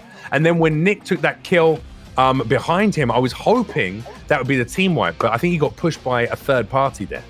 Yep. When I watched the kill cam, that guy, they came from both locations. So you got pinched in between 2 teams. Taking 3 kills, which is 3 points up on the leaderboard. Unfortunately, the final positioning was 47th, gentlemen, which means you won't be getting any points for your positioning. 3 kills, still respectable, better than 0. 2 of those were a gulag. But let's head over here right now to our leaderboards, have a look at the final points. Devin McMullen sitting out top with 4 points to their names. Nicholas Madison, 3 points, and Philip Sussman down with the bottom with just 1. Ladies and gentlemen, this is it. This is our Davis Monthan team who are going to be going head-to-head with the other air bases in the finale of the Command Clash. All right, that's a wrap on Davis Monthan Air Force Base. Jeff, these guys were pretty scrappy today. Pretty scrappy in the multiplayer modes, yeah, but when it came to Warzone, not very high scoring. So we'll see what happens when they work together in the final finale of the Command Clash, when all the bases go head to head. Hopefully they do a little bit better than they did in Warzone today. Time will tell. Yeah, let's hope. All right, Jeff, you're awesome per usual. See you next week for our last installation. Thank you so much, Lisa, and I'll see you guys 5 days a week at facebook.gg/JeffLeachComedian. Shameless plug. Bye. Later. All right, and to our special guests. Earlier, we said goodbye to Clay Matthews. It was such a pleasure to have him with me to post-game interview the Airmen, and I'm sure the Airmen were just as thrilled to be able to have some games with him as well. So hypes in chat one more time for Clay Matthews.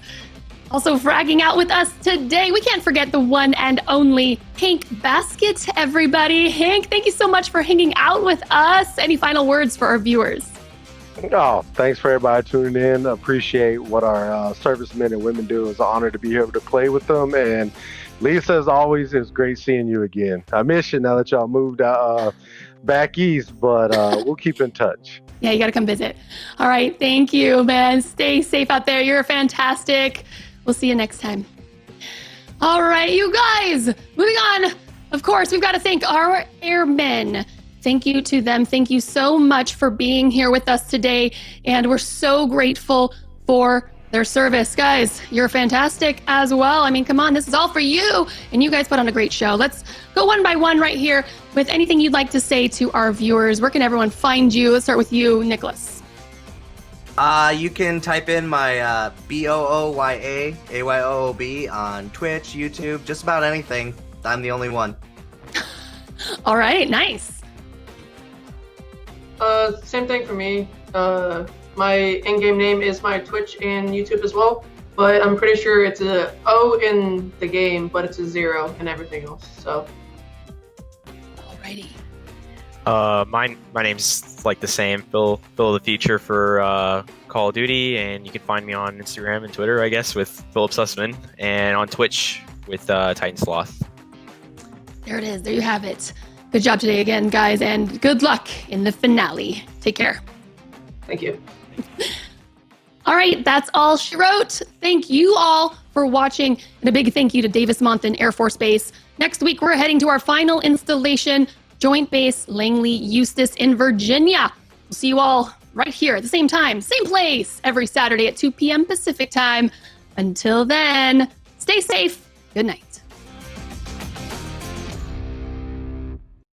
Welcome to U.S. Air Force Command Clash, bringing active duty airmen and special guests Let's do this. to battle it out on the virtual grounds of Call of Duty Modern Warfare. We'll be taking you to 4 different air bases, but